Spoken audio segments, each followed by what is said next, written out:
Why do bears have red coats? He's ready. We're in. Welcome to CKSK, the Chad Kubanoff Studio Kitchen. I'm Chad Kubanoff. This is my studio kitchen, and today we are cooking the comments, the show where you pick the ingredients and we have to do something with it.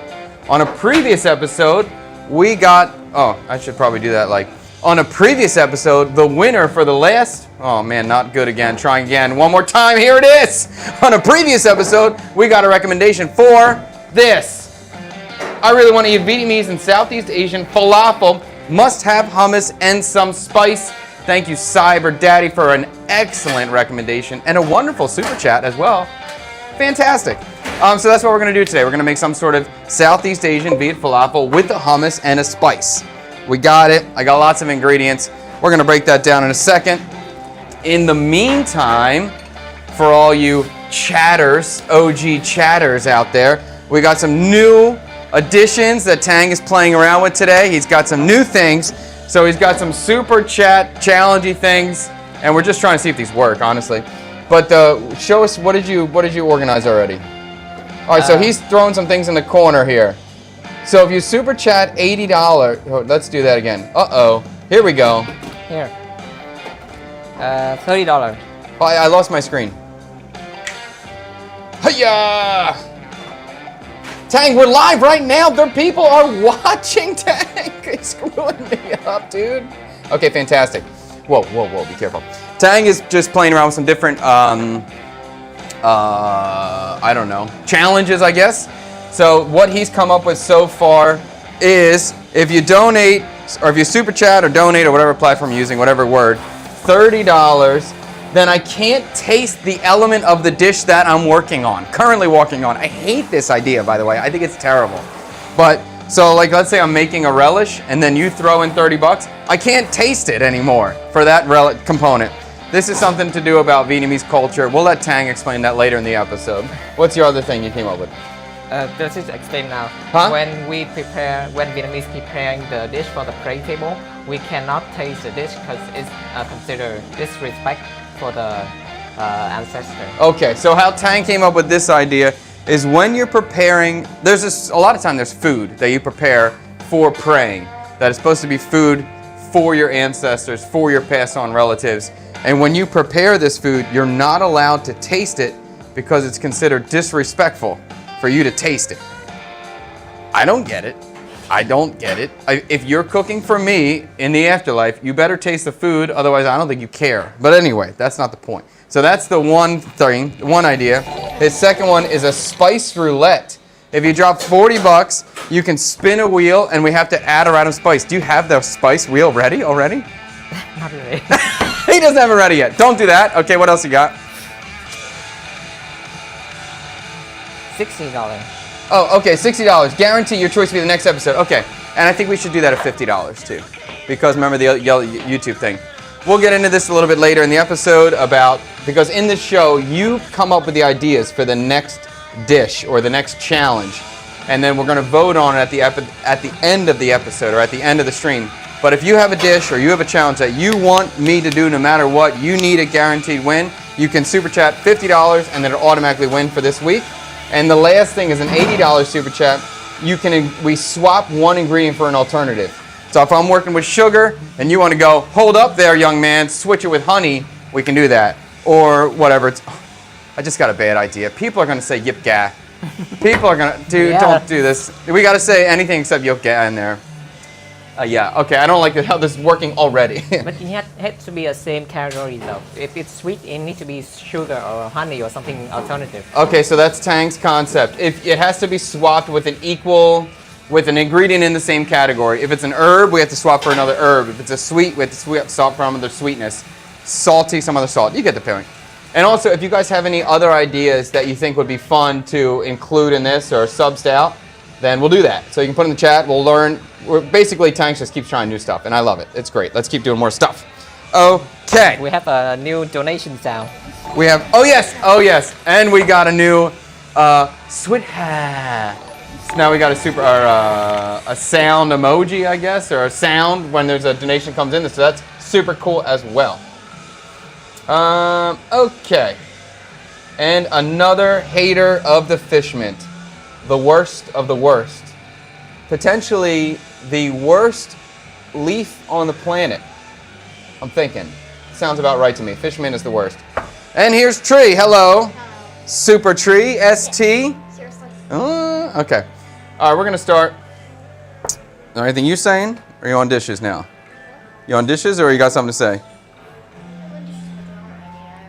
Okay, you got no mic on though. Did you finish the top of that? You can wipe that whole thing down. I can't believe it. And you wash all the dishes on top? Let me do my show, boy. Come back later. Okay. For the Viet, Southeast Asian falafel, the first and most easily swappable, obvious substitution for me in this falafel game. Let me break that down first. A falafel, if you've never heard of it, if you've never seen it, it's basically a bean meatball. It's a vegetarian item. And instead of using meat, it's typically made with ground chickpeas, parsley, garlic, lemon peel, formed into like a little meatball, into a little fritter of some kind, and then deep fried. Served in a pita, usually with some sort of hummus or a yogurt sauce or some sort of creamy element in there with a salsa kind of thing on the side. So that's kind of our base point. So we have a pita. We're going to go with the pita. I guess I could have a falafel and a banh mi. I think we tried that already too, but I have a pita, so I'm going to use it. And for the substitution of the bean, for the for the chickpea, we're going to use lotus seeds. So these are fresh lotus seeds, and these, to me, are kind of a natural swap for a chickpea. They're similar in size, they're similar in texture like this. They kind of behave in a very similar way, so that's a kind of easy swap. And I guess the only thing that would be flavor-wise would just say they have a very corny kind of flavor. It's very nice. I really like them a lot. They're a pretty expensive, comparatively, vegetable ingredient here in Vietnam. And they literally are the seed of the lotus plant. And in every single seed, there's like a little stem on the inside. So all these seeds have already been cleaned, and that stem has been removed. And then the stem is kind of a little bit bitter, so that has to be taken out. So these have already been cleaned, taken out, and this is going to be our base of our falafel mixture. Before we start with that, I want to work on the spice element first because it's going to take some time. So let's get this ready to go. Oh, and I guess I'll kind of just clarify too. Yeah, Chuck. Oh, Bonanza is finally catching us on stream. Best foreign YouTube channel in Viet. Thank you. I appreciate that. Hello from California. What's up, Thomas? We are making a Viet falafel, Southeast Asian falafel kind of thing. So besides for the falafel ball or mixture itself, hummus was on that list. So we're going to make a hummus, but I had a cool idea. Two things to try. Originally, I was trying to make a black bean hummus, but I didn't see black beans at the supermarket last night when I was there, and I needed my beans to soak overnight. So instead, what I have is I have a white bean, or like a black-eyed pea, that I've been boiling in water right now. So these have been soaking overnight. They've been boiling in water with baking soda to try to get them super soft, and we're just going to keep continuing these. We're going to keep continuing to cook these. These have been going for about an hour so far. We're going to come back to them later in the stream, finish these up. And then I have an option number 2, just because I thought it'd be interesting. I also have some fresh peanuts that I soaked last night as well, boiling them in the same way as the black-eyed peas. And now I'm just curious, can I make a fresh peanut hummus? I mean, I think I can. So I'm going to make both. We're going to try both, and we're going to see which one I want to use. So I think that'd be pretty cool. And I'm going to get a little more water.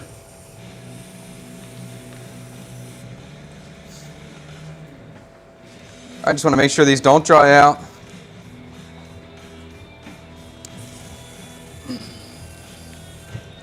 Okay, beans are good to go. Let's start with our spicy element. Tang, what a beautiful shot. Beautiful shot, Tang. Goodness. The production value at CKSK is getting better and better. So, I'm going to start with the chili, and I want to make like a spicy pickled chili component. I always want to have acidity of some kind. I thought the spice would be the best way to use this chili component. So we're going to go ahead and do that. Let me think. I'm thinking about shallot, a little bit of garlic in there probably. And I think I'm going to pickle with rice vinegar to kind of keep it neutral.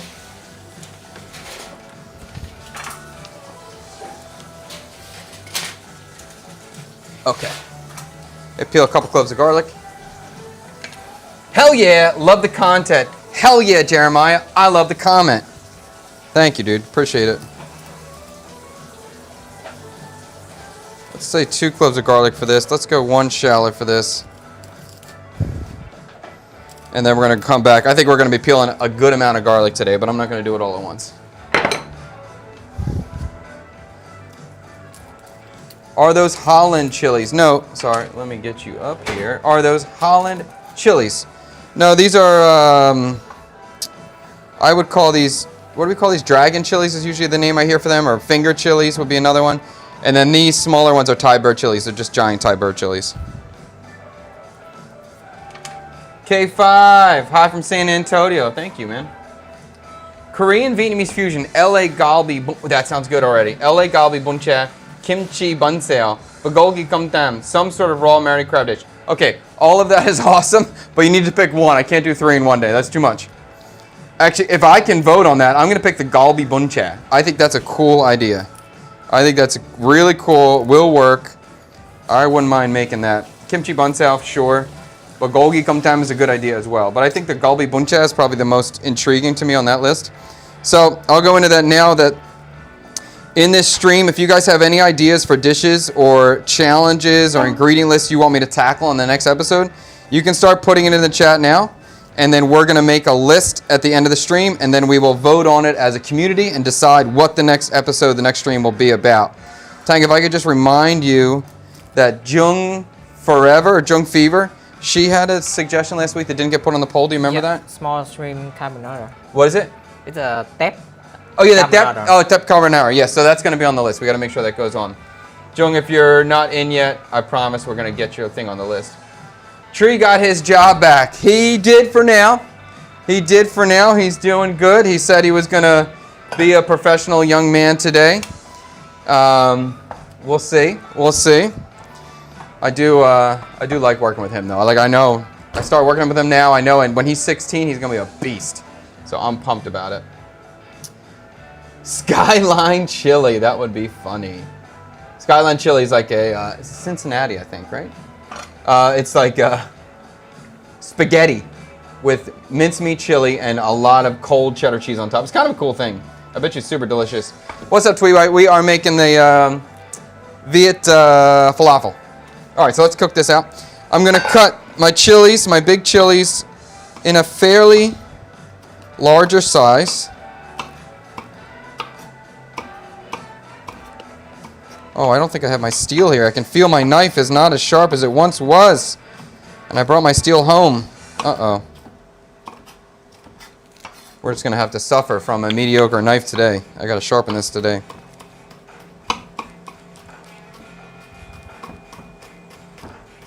Oh, maybe I'll even do a sharpening stream tomorrow, if I can figure that out for my house. Dessert J pizza with coconut shavings, mint, and red bean. Interesting idea. And we all know now that I can make a pizza. I can do it, so we can do pizza stuff. I wouldn't mind it. I gotta get it done by. I can't deal with this knife. It's making me sick. It's dull. That knife is dull. No. All right, we'll bring out the beast. He's out. He's out. He's ready to play.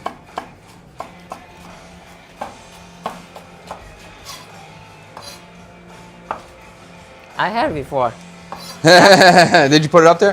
Vietnamese falafel, another dish that Tang never had before. Don't worry, Tang, neither did we. Actually, I made a Vietnamese falafel in a previous YouTube video. Oh, I was going to cut these chilies on this board. I brought this board over here to cut the chilies on the board so I wouldn't spice up this board. All right. Sometimes we have a plan, and then the stream turns on, and the plan is just not happening anymore. That's okay. I will just deal with the pain for the rest of the day. Chilies on the board. I'm going to cut the garlic in kind of larger slivers. What up? All good? Tang's going like this. I don't know what that means. What are you saying? Continue. Continue. I will continue on. You made the falafel before. Oh, that story. Correct. Yes, I made a falafel video. Made a falafel for a Lotus video we made on YouTube before. So I'm not going to say this is the same thing. but I'm going to say that I learned from it, and we're definitely going to make the core of the falafel patty itself will be very similar because that was such a crusher. That was so good last time. I nailed it. So we're going to go along those same lines, but the salad and the saucing components will be different for this one. As you know, Chad never makes same thing twice. So yes, I will never make the same thing I've twice. been haunted by that dish. That dish is always on my mind, so I want to try it again. He was very shocked when he had that dish and he liked it. Now he actually remembers it. And he told me he was thinking about it too before. So that's pretty cool. If I can make you think about a dish, that's pretty great. Okay. Chilies, garlic, shallot. And this is just going to be our spicy, sour, pickled component. So, to make this a really quick pickle, because that's my point here, we're going to go I'm not even going to add any water. Typically for a pickle, I'm going to add some water, dilute it. I'm going to add straight sugar, vinegar, and salt. Let that sit so it's as strong as possible so the pickle happens as quick as possible. And then I might add some water later to dilute it. I'm going to taste it. We'll find out. So we'll do some sugar. I don't need this to be too sweet of a pickle. I want this to be my punchy sour note. Straight rice vinegar. Decent amount, again, because I'm trying to pickle quick. And salt.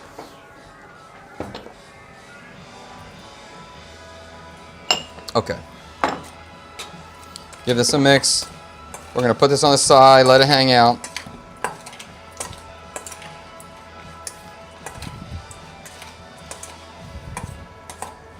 Okay. All right, I'm going to put this down, and hopefully, if you guys can remind me, too, to help stir this every couple minutes. Because remember, what did we make last time? I screwed it up. Oh, the chicken curry pot, shepherd's pie, where I didn't stir the pickled shallots up. So I got to make sure I stir these every 5 minutes. I'll put them, or every 10 minutes. I'll put them up here on the counter. Next, we're going to go with the falafel. We're going to go try to make that. So that's going to be the... what are these things called? Lotus seeds. We're going to do the lotus seeds. A pandan king cake is a super good idea. A king cake would be fun to make just because they're viral right now, although it's probably a little late to the game, but I still would like it. Vietnamese bibimbap, awesome. Have you tried frog legs? Yes, many times. I like frog a lot. I think it's actually a great protein, underutilized. Do you think you can make a Vietnamese chorizo? That's an interesting idea. And I'm sure I could. It would just, I would think about, I would have to think about like the spice mixture. How could I make it with a similar spice blend but still feel like chorizo? Because if I just grab lemongrass and galangal and chili, it wouldn't feel like chorizo. So that would be a little bit of a challenge. What is the chorizo? What's chorizo? Chorizo is a Spanish sausage. Happy to see, remember when you had, I think, 10,000 followers was addicted, and I watched your YouTube videos then. Well, I appreciate that, Peacock Jester. Thank you for your support. Peanut hummus, why not? I like how much you experiment in the kitchen. Exactly. And it might be amazing. And it might be really appropriate for this kind of dish. We'll see. And then I have my black-eyed peas as a backup, just in case it doesn't work at all. All right, let's get ready to blend this. The only issue I have today, the only concern I have today, is I have a lot of blending to do, and I only have this little tiny crappy food processor. So I have some concerns about making this work. But we're going to do our best. And I think what I'm going to do...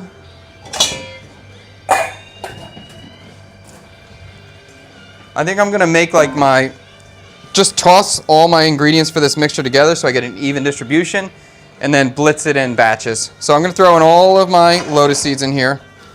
Maybe do a quick peek and make sure I don't see any of the green stems that may have been missed, because they are bitter. But usually they're pretty good at removing them. Okay. I have a good amount of shallot already peeled. I'm going to throw that in. I'm going to use all of it. I'll probably use a little bit more. I tend to like a lot of onion. I'm a very aggressive onion palate. I'm going to get this garlic peeled up. We're going to do a good amount of garlic as well. What are lotus seeds usually used for? I would say the most popular use of lotus seeds that I can think of, at least in Vietnam, is desserts for chè. So they'll make it like, they'll boil it in like a sweet sugar water and then serve it warm or serve it cold with ice. Maybe there's coconut milk on top. Sometimes there's ginger. Sometimes it's served in like a sweet drink. Can you think of anything else, Tang, that lotus seeds would be? Jay is number one. Soup. What kind of soup? With cornstarch in it, so it's a little bit. Yeah, I could think of maybe like a crab soup too. Yeah. You can see lotus seeds in there. They can roast it for a snack, just for the snack. Oh yeah, that's true. You can fry them or roast them and they get a little crispy for a snack. They're typically thought of as being not really a luxury ingredient, but definitely a little pricey and healthy. Very pricey. Yeah. Tang said very pricey. The green part of it, they use it for tea. Yeah, so that little bitter part that's removed, that is still saved and used as a tea, and they say it helps you with sleeping. Lotus roots too. Yes. Okay, I think the love affair of lotus is coming out of Tang's heart. Lotus is built into every Vietnamese heart. It's a very special flower here. It has a lot of meaning. It's not officially a Vietnamese flower yet, but it's everywhere. Which is better, your wife's English or your Vietnamese? My wife's English is dramatically better than my Vietnamese. Yes, we can communicate. Maybe a stupid question. Is there a Vietnamese curry? We made it last episode. Yes. So you can check out the last stream we did. If you want to see it after this stream, you can check it out. We made a chicken curry shepherd's pie. Or you can see it on the edited version. Will be up in a couple days, and that'll be, instead of 2 hours, cut down to like 15 minutes. Whoa, that's an interesting one. Italian pasta dish using banda? Whoa. Okay. Nothing immediately coming to mind. I have to think about that one. Oh, I got some ideas. Okay.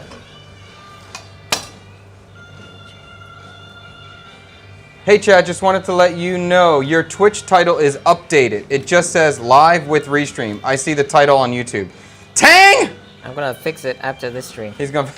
All right, thank you very much. I do appreciate it a lot. This problem is happening every time. Happening every time. Okay. Trying to fix it. I'm just tapping the garlic. I'm getting this broken. This one, Cindy's mentioning, clarifying. Lotus seed is also used as a mooncake filling. 100% true. Again, another sweet variation for lotus. And it's one of the best filling. You think lotus is top tier? Yeah. For mooncake filling. For me, I have no cultural glue for any sort of lotus seed dish. So I always think of it just basically as a corn flavored bean, and I use it in that fashion.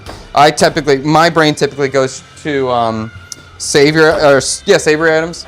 So I put it in chili before. I've used it as like a salad for corn, boiled or roasted. We got random people at the door showing up, trying to deliver packages, but Tang took it. Oh darn, wish I saw it. Check out the previous stream. Yeah. It was a good time, Chris. And actually the dish was really good too. We all liked it. And I brought that home to my wife and she really liked it, which is, always exciting when that happens. She doesn't love everything I make, especially when it goes a little bit more in the fusion territory or Western. What's piccata? I like this already, but what's a piccata? Bitter melon, eel, dill, chili, piccata. Piccata sounds familiar. But I'm a sucker for eel. Okay, almost getting this garlic. I might use all this garlic. No, I'll save some of it. What, garlic down here? Yeah, baby, I got peeled garlic. Okay. Okay, I'm gonna use a crap ton of garlic now. Not that one. Because I'm gonna add a lot of garlic into the hummus too. So I want to almost make a little bit of like a toom with the hummus, really garlicky. So I want to make sure I have enough to go around. Here we go, Tang. The Rumbling Farts has a question for you. What did your Tet week look like? A lot of picture. For those that don't know, Tet is coming up in a few weeks, where everyone will be going back to their hometowns or spending time with their family. It's definitely at least a 5-day event. Some people are taking it to like 10 days. And there's a lot of eating, drinking, and very Viet activities. So what's your Tet thing? A lot of pictures. I think it's similar to Christmas. I think a lot of family dinner. Yeah. When calorie don't count. Yeah, but we have one dinner. You guys have dinners every day. Yeah. You have so many. Carb heavy food. Yeah. And a lot of snacks. When you say pictures, is that you wanting to take pictures, or are you being forced to take pictures? In my family, we have tradition when every date we took a family photo. Just one? Like a big shoot. Yeah, I think everyone does that. We do that too. So that means we always have to have like the new clothing and matching stuff to go take pictures for Tet. And go to relative house and we receive like date money. What's your favorite part about Tet? This is lucky money. It's part of the tradition. Is you always give money, I guess, to give good luck on the new year? Yeah. Usually for kids and elder. Now I'm the one who gives the money to the kids. Oh, so now you're losing in this situation, huh? Yeah. What is your previous question? Huh? What's the favorite part? Oh yeah, what's your favorite part I of Tet? think just the food. Just the food? Yeah. And is there a food that you look forward to? Is it Tit Kal Trong or is it Bánh Tet? I think it's a beef jerky. Really? Yeah. What kind of beef only jerky? Eat beef jerky. What kind of beef jerky? Just the normal kind. Okay. Beef jerky and chicken jerky. Do you eat you eat that because you love it, or you eat that because you're watching your carbs? You're just trying to fill up on the jerky. I eat that because I'm loving it. Oh, you do love it. Okay, cool. It's sweet though. There's a lot of calorie in there. A lot of what? Calorie. Calories. Yeah. Okay.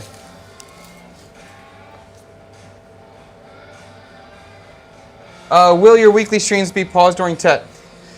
They're definitely not going to happen here. I'm going to try to stream from the countryside at least once. I'll try, and yeah, I'll do it. I'll do it the best I can. I'll let you know as we get closer up there. Okay, garlic and shallots are in here. I'm thinking about doing a little bit more garlic. Okay, now we got a lot of garlic, and I'm gonna load this up with herbs now. Can you mix it again? Can I mix it again? Yeah. Okay.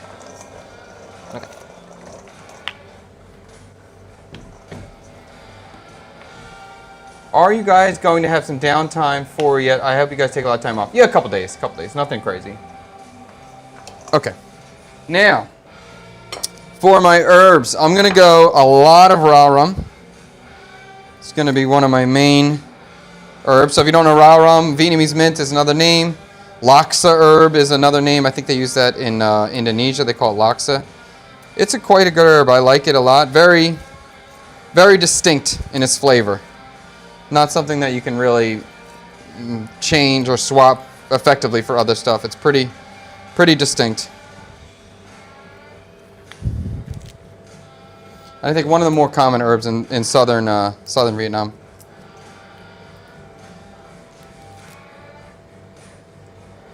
Dad? Are you 40 this year? I don't know. Honestly, I don't know. You got a sweat hat? It just one rose. I need to turn this. Oh yeah, you got to turn it off for one rose. That's not going to work out well. I was born in '86. Am I 40? Yeah, I think so. Right. My age is not something I pay attention to, care about, think about. Time, years, I don't know. I never know what month it is. I barely know what day it is. It's not something I pay attention to. But I'm sure on my 40th birthday I'll know. I'll be like, oh shit, oh my goodness, that's a real number. Okay, I think this is going to be good for raw rum amount. I have a little bit of cilantro. Use the cilantro. Let's use the cilantro in here. I have some cilantro and I have culantro, so I'm going to use both, but I'm going to use the cilantro as the garnish and the culantro in the filling itself. What is your Tet gonna be like? What is my Tet gonna be like? Yeah. It is going to be a lot of drinking. It's basically we eat breakfast, and while we're eating breakfast, we talk about what we're going to eat for lunch, and while we eat lunch, we talk about what we're going to eat for dinner, and while we're eating dinner, we talk about what we're going to eat for breakfast the next day. Same. And that's kind of how it rolls. And then we take a pic, then we got to do a photo shoot one of the days.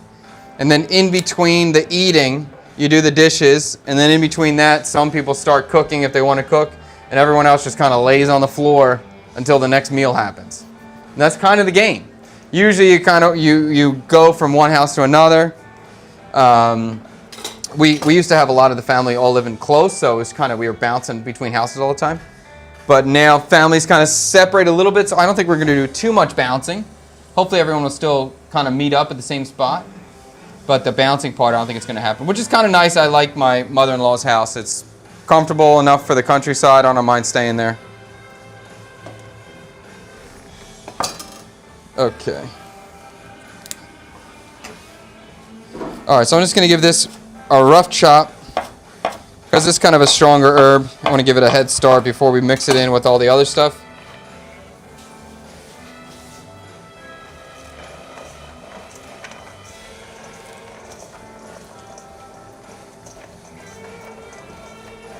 Okay, we're going to toss this up.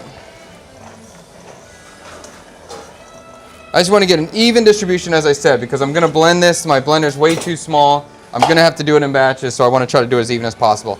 So now we'll grab a handful at a time, start blitzing it.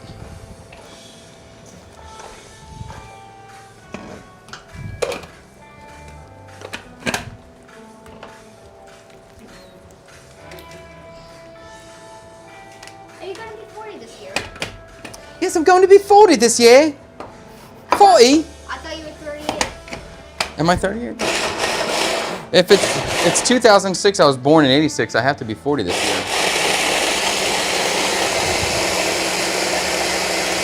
That's the math, right?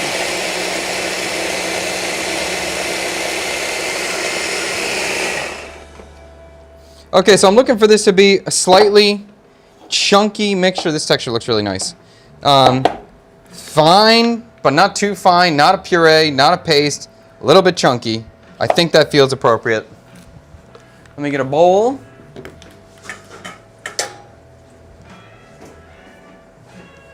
Not the cleanest bowl in the world, but it'll work for us. And I'll do this again, next batch.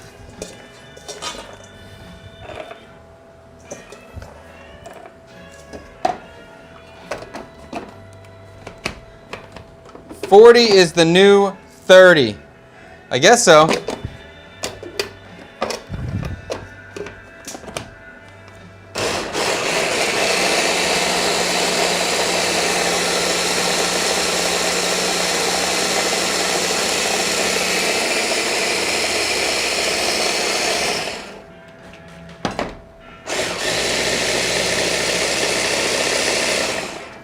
Just trying to get this evenly ground up.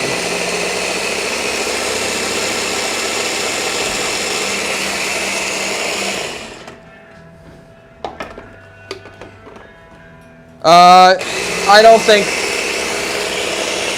the plan of action right now for the banh mi shop is we're trying to wait until February 1st, which is coming very quickly, and then we're going to try to renegotiate the contract we were looking at before to get that to start March 1st, after Tet. So we don't want to start paying rent until after Tet. That's the goal. Because it'd be silly for us to rent right now and then we open for a week or 2 weeks and then we close for a week or close for 2 weeks. Once Tet comes here, everything shuts down. Business stops. To try to get something done during that time is not going to happen. You're stupid to try to do it. So we don't want to we don't want to start paying rent until after Tet. That's the goal. So if we can get an agreement to start the rent after Tet, March 1st, we're down. We'll sign the contract, I think, early February. We'll see. We'll let you know. Hopefully it works out. Tang, Sanctuary Play like this idea. Whoever came up with the can't taste challenge is genius. That's Tang. I thought it was a terrible idea. I hate that idea so much. Glad you like it.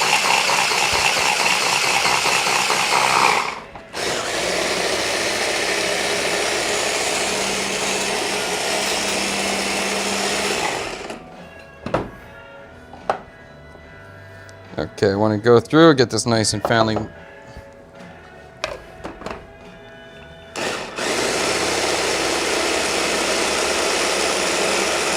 Okay.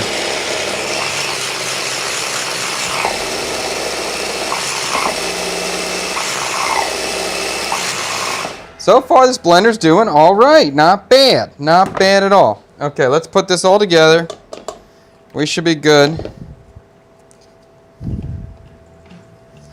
Before I made something similar, I tried to just use this as the completed base, but it didn't hold together well, so I do need to add a little bit of flour. So I'm going to add a little bit of wheat flour and a little bit of cornstarch, and we should be good.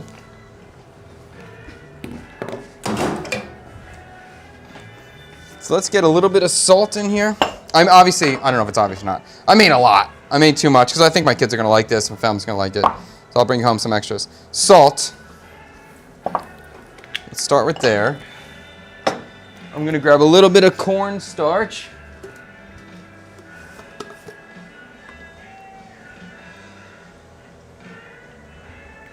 Call it there. And we'll get some flour.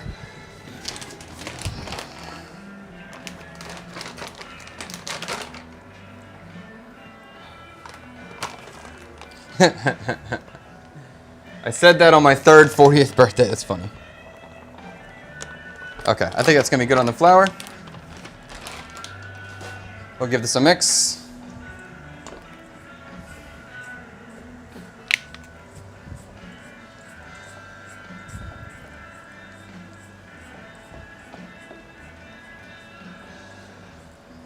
These like Joshua, you're just screwing me here. I can't do this. What's your favorite restaurant all of a sudden? I can't. I have a favorite. I can't do it. Right now, what's up? Right now, I mean, I really like this Bunkaro Dam in District 7. Is it my favorite restaurant? No. Is it my favorite soup at the moment? Yeah, at the moment. But I'm a man of variety. I like new things every day. Novelty is a key of life. To me. Let's give this a squeeze and see if this holds together. Yeah, okay. That feels like if I squeeze it, it stays together. Should hold together when we fry it. We'll do a test batch in a minute before we really fry it, but I think this is going to be okay for a little bit. Cool.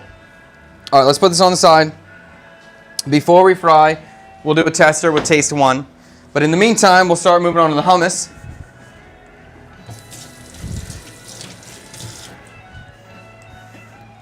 Actually, I changed my mind. Let's make the salsa first. Okay, yeah, let's do salsa first. This way the salsa can sit for a little bit. It can, what's that called? Macerate and marinate, both of those things. So we're going to do a relatively basic salsa, I guess. Tomato, cucumber as the main components, because that would be super common for a typical falafel, so we'll kind of go in that same direction. Veer off a little bit as we get in there. Okay. All right. Tomato, cucumber. Do I have Oh, I do have a bread knife here. Hooray. Chad, you look like you lift weights 5 times a week. I don't. I climb the stairs every day. Every day I climb my apartment building up and down every single day.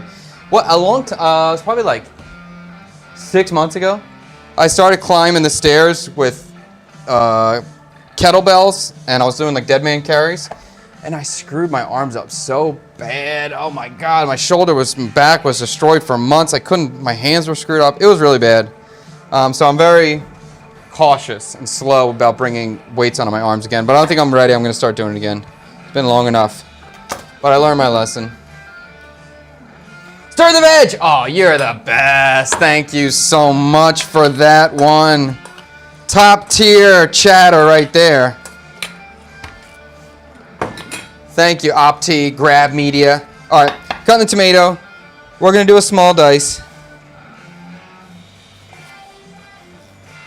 Not the most beautiful tomato, unfortunately. What's up, Sammy? Hello. Yo, what's up, Sammy? Here's Jung. Jung, we were talking about your dish already. Don't forget, or rather, don't you stress. We didn't forget about the that carbonara, right? Is that what it was? Little tiny baby shrimp carbonara. It's on the list. Gracias. Okay, continue with the small dice. Let's move over from the bread knife now.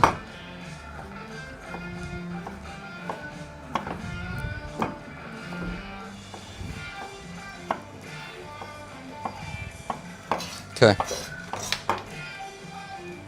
Both Tang and I are like, what happened? We just lost a light. What light did we lose? Which one? Oh, that one. Okay, we found it.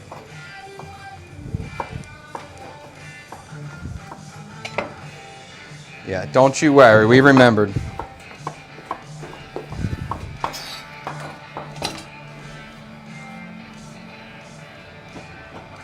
Are you bringing in anything to take the place of the red turnip pickle or Kalamata olives? That's kind of this chili is how I'm thinking about this. I was going to make the lotus seed chili with beet juice and kind of make that pink, which I did last time when I made a falafel. But then I thought the chili, when I wanted the spice element, I was trying to figure out how do I incorporate that. I was going to put the spice element into the salad, but I thought I wanted to keep it separate for the kids and everything, and I wanted a pickle, so that's why I went with the chili in that fashion. Holy crap, I haven't seen you in my FYP for a while, and now you have a whole setup? I do have a whole setup now. Yeah, I've been working very hard. And I'm very glad we popped up in your FYP finally. This whole TikTok transition with sweet ass sick baby. Thank you. The whole transition with TikTok has been interesting, a little bit difficult. Yesterday I wasn't able to post on TikTok. Then I was posting and I was getting 0 views completely. So it's been confusing, but it seems like it's back on track, I guess. And I'm sure it's incredibly difficult to transfer a huge platform over. Transition hands is super hard. And if you haven't seen, I think it's Dylan Mulvaney, I believe that's his name. Thank you for the swit has. Dylan Mulvaney's post about TikTok and what's going on YouTube. It's a great video, but it just seems like just trying to manage this many videos being uploaded to a platform every single day is just impossible for a platform to do. Apparently there's 100 million videos that get uploaded to TikTok daily. So that's pretty insane when you're trying to organize that and keep it safe, I guess you could say. So I'm a big lover of TikTok. I hope they get this straightened out so we can enjoy the platform as much as I did before, as much as we all did. I'm logged into Twitch and here. I can use here to vote for the LA Galbi Bun for you. That's cool. I like that. Actually, I like that idea a lot. I like the Galbi Bunche. I think that's awesome. Okay, cutting the cucumbers. I'm going to cut the cucumbers the same size. Take the tips. I'll remove the seeds. I'm going to keep the skin on. I don't mind that, especially for this kind of cucumber. But I will cut these in quarters, remove the seeds, and then go down at small dice. So we're definitely doing like this Cook in the Comments series. I like this. It's super fun. Gives me something always interesting to push. The previous video we did 2 weeks ago, I believe, which was like how to make bun sale video. That's doing well on YouTube so far, so I'm happy to do that. If you guys want to see any more traditional Vietnamese dishes that I can show you, please let me know about that. And I think this Friday, my wife is going to come in to cook a dish as well on Friday. I'm not positive. I'm pretty sure. I'd say 90% chance yes. So if she does come in, whatever we vote on today, we'll do that on Monday. If she doesn't, we'll do it on Friday. And I'm working on getting some other new guests into the studio besides for our typical OG crew that we all love so much. Dylan Page, thank you for that, Sammy. Appreciate that. I don't know what name I said, but Dylan Page is the, I guess you could say news reporter on TikTok, YouTube, on all the platforms, but he's cool. Who did I say? Dylan Mulvaney. Is that the Bud Light guy? Is that who that was? I don't remember. Maybe just an apron for Tree. I bet it would keep him working. No, there's a cat outside. There's nothing that's going to keep Tree working. He's super focused. Oh, the cat's left. The cat left? And then the dog just ran up to me. I was on my knees and then the dog... Thank you, Sanctuary Play. Did someone do the spice roulette? No, we don't even have a spice roulette. I think I just saw someone get ingredient swap. You like that? Yeah. How about right now, if I was touching this and then you had to do an ingredient swap, what would you swap the cucumbers with? celery. That's not a bad idea. Okay, celery would be okay. So if we do if somebody does the ingredient swap, we'd have to be Tree has to go on the motorbike, drive to the supermarket, and buy the new ingredient, and then we give him a camera, and then he could switch to a live camera of him over there. That'd be so cool. He can't drive a motorbike yet though, but that would be great. We need a delivery service for this. Yeah, maybe we could. Well, maybe we could do a collab with Grab or something where they're delivering the food. That would make sense. I don't know. Fred did go over and buy you that big chili ball. Uh huh. He does it on the back of the bike. Can you clean that mixer? You did already. Good job. Is it clean?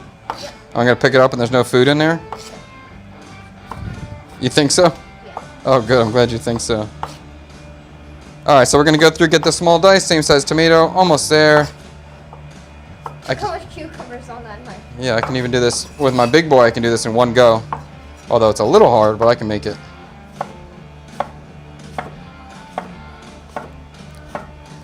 Look at all the cucumbers sticking to the knife.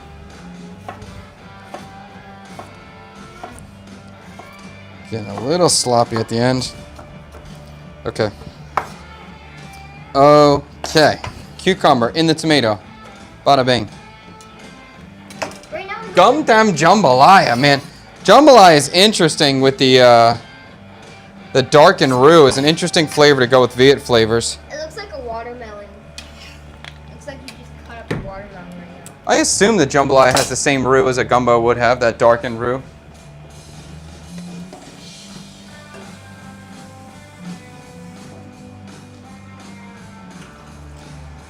Been following since before you moved to Vietnam. Dude, that's a long time. Love to see the progress. Thank you. Thank you. That's OG. I appreciate that. Ball call burrito tacos, but the shell is bun tail. At some point, this is gonna win. Ball call burrito tacos always pops up, but just never gets the vote. Tui White Would- said I can't wait to see. Would love to see a Come Time video for a Vietnamese dish video. Really miss the dish. Yeah, that's awesome. Come Time's great. It is a lot of work. The master don't show her skills often. Okay, cool. All right. Doing this up, I'm gonna season my cucumber and tomato salad with some salt. Actually, let's do a little salt. Let's do a little fish sauce. Not much. Some. I have another bottle. I always have another bottle of fish sauce. Don't you get stressed. Oh my goodness. Oh my God, it's him. He has arrived. It is the Cyber Daddy, CKSK's only golden ticket, the owner of Back of Bike Tours. Frederick Wilson is here. Woo! Hooray! Hooray! What up, CKSK Yes. and the chatters? Chef Chad. We are working the It salsa. smells really good in here. Good, I'm glad to hear it. We got a lot of things moving. We got a lot of garlic. We got many things here. So you don't like to redo food, and I didn't know when Yes. when I said I wanted to do this that you've done it before. Yes. So do you feel disappointed that you're doing a dish that you've done before again? No, I'm not doing the same thing. A little similar, but not the same thing. And no, not disappointed. Not Is disappointed. there anything that you're doing that is refining or changing what you did before from what you learned from the first time you did it? The only thing I would say, this mixture is very similar to what I made the first time for the falafel. Uh-huh. And the only thing I learned from the last time, it does need a little bit of flour or cornstarch. So I knew that right away. So I did add that. One thing I find annoying when I want to make falafels is that I need to buy the dried chickpeas and then I need to soak them, right? Yeah. And then that's just Another now I step. gotta, think about it before Yeah. I want it, right? Yeah, and that is one of the things, you can't use canned. You have to use the dried soaked, yeah. So But what the about fresh these? lotus seeds, you can go straight. Fresh lotus seeds just Right go in, straight. yeah. Okay. And this is, one of those packs of lotus seeds is like 50K.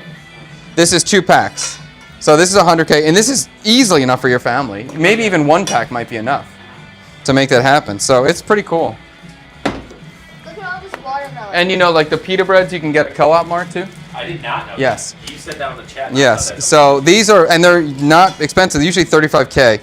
Now the only issue is these. I bought these a while because I always want to have them in my house. Yeah. They're in the freezer. They feel okay, so that hopefully they're gonna hold up and not like. Cut open to have a pocket. Yeah, I hope, and they're just not crackly. They're gonna break apart. Hopefully they're gonna look nice. Fred, look at these watermelons. Okay, I'm gonna cut this green Look at onion. These watermelons. Oh, I he's don't see that just too often. chit chatting. That's funny. Okay, green onion. I'm gonna cut this really small. I get my onion component in there. You seem a little tired today, Chef. Are you alright? Me? Yeah. No, were I'm you up not. all night Fortnite? No, it's all these. We got. Well, Fortnite. Your game is crashing all the time. Yes, it is. Yes, we're not Fortnite. We're all a little upset with your current situation and your lack of freaking shockwave grenades. But that's a different channel. We'll get into that on a different channel. You know, I didn't know if Liam was going to be here today, so I brought my controller just in case he wanted to play Fortnite on my computer. You have Fortnite on your computer? Yeah. Oh, Joel Griffin, 93. Big up, Back of the Bike Tours. One of the best food tours I've ever been on. Oh, thank Oh! Fred's in his corner. He can't get shot. There he is. you. Okay. Joel, is that Joel from the Joel? Joel Griffin, 93. He was here for the dinner. Him and his Oh, wife. is it that Joel? I think so. I think his name is Joel. Oh, yeah. Forgive me, Joel, if that is you, because I am terrible with names. Joel and I believe his wife was Sarah, and I think that we met at the dinner and they went on the tour. Fred, what up, my guy? Getting some love in the chat, Freddie. Fred needs a mic. Dogov. I'm working on it. He's working on it. He's going in his corner to change. Fred's got his own little changing corner. CKSK Golden Ticket winners get whatever they want when they come in. Watch out.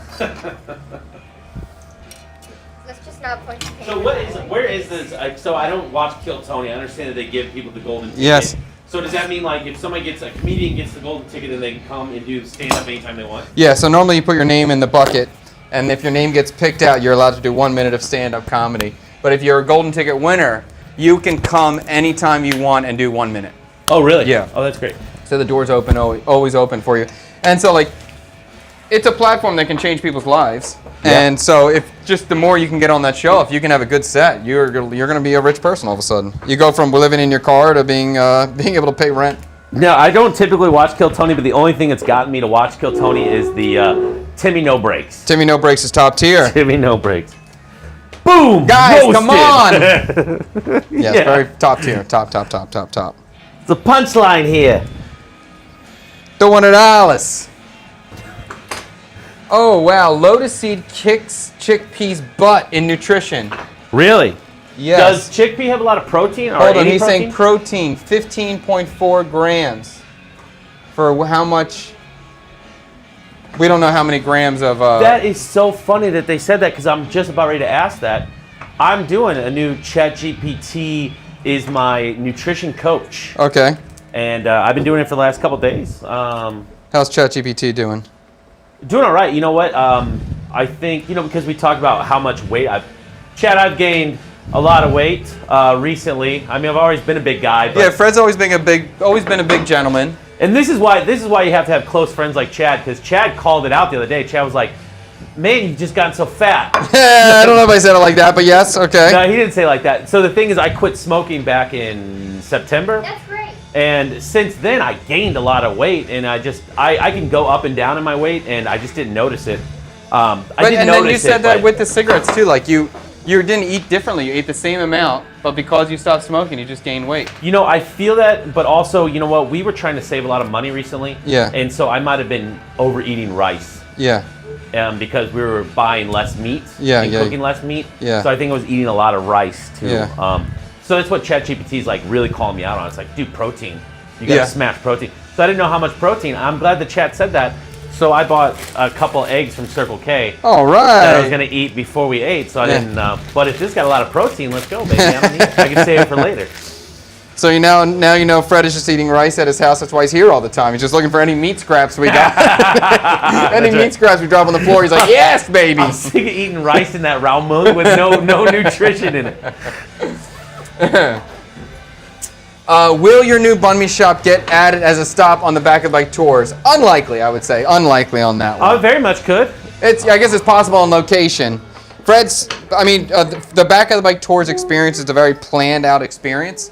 And, there's always there's a starter. There's usually some sort of salad. There's something he wants to get to a grill stop. And then, so he's always, all the dishes relate to each other and bounce off. So if a banh mi got introduced into it, the menu would probably have to get restructured in some way. Private tours and chef tours. Private are very tours easy. for sure. Yeah. Very yeah. easy.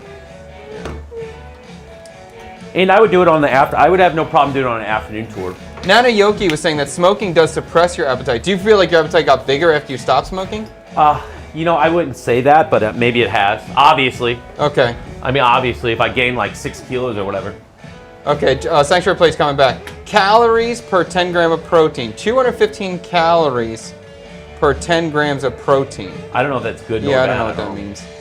Weight per 100 calories, 30 grams. Yeah. Where has Michael been? He's been around. He's been feeling a little under the weather. He got really sick. He didn't know really what it was. Like one day he was super sick. And then he quickly recovered a day after that. But he's just been feeling really weak. So maybe COVID-like symptoms. I don't know.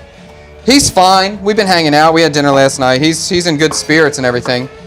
He just said he hasn't been feeling up to himself. He's also deeply in love too. So that's another thing.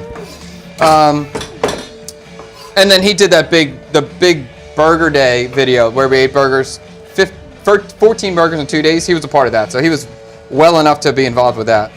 You ate 15 burgers in 2 days? Yeah. Oh, wow, that's going hard. Yeah. It was hardcore. 14. 7. Is Chuck's up there, top 5? No. Oh, wow. Yeah, not for me. I really like. Oh, you didn't like it at all? At the bottom, huh? No, not that I didn't like it at all. Oh. But it just wasn't in the top 5. I think there's some good burger experiences out there. Better. So was it because this is a smash burger experience? No. Was there a smash burger that made top 5? Yes. Ooh, I'm so excited. Yes. I would say two smash burgers make top 5. I'm excited to see this video. Yes. Yeah. Inside I have the raw rum and Thai basil I threw in here. I just used all the raw rum I have left, all the Thai basil I have left. So we have salt and fish sauce in here. I'm going to put a little bit of sugar. I can't wait to do my next video, debunking Chad's top 15 list. Yeah. Good luck eating freaking 14 burgers in 2 days. That was pretty insane. All right, I'm going to give this one of my favorite flavor boosts. Is the garlic oil. I love garlic oil. So this is the fried garlic that's been fried in the oil. I'm going to use the oil and the garlic itself. Both of these. And a lot of it, because I have a lot of it. And I don't know if there's ever enough. I don't know if you can ever overdo it. Who's winning the Fortnite battle? Honestly, Liam is a freaking beast. Honestly, Fortnite's disconnection. Even like, Cyber Daddy's getting in. Lately, Fortnite's been not great with connection-wise, but Liam is a little beast. Michael's probably the best at the moment. Yeah. Michael has a head start on all of us, and Liam is 6, and he's freaking coming up quick. Bo might be better than Michael. Really? They're up there together. Oh, I haven't seen Bo really play yet. Okay. All right, we'll leave that to the other channel. We'll get our gaming channel up here. Chad, are you seeing my suggestion? Sammy, let me look back here quick, buddy. Just repeat it. Which one is it? I don't see it. The latest comment. The latest one? Oh, Buncha Hanoi meatball sub bun me. Buncha meat. I mean, that's gonna be great. It's gonna be great. Sounds good. You know what? Someone came up with that I really like, Fred. I think it was Buncha Galbi. Exactly. Oh, really? Yeah, Korean style Galbi marinade beef meatball Buncha. Like, ooh, that's kind of cool. And going Korean style. So like a Korean style Galbi served the way that we eat buncha. Yes. Yeah. Oh. That's how I would interpret. So I would definitely do beef.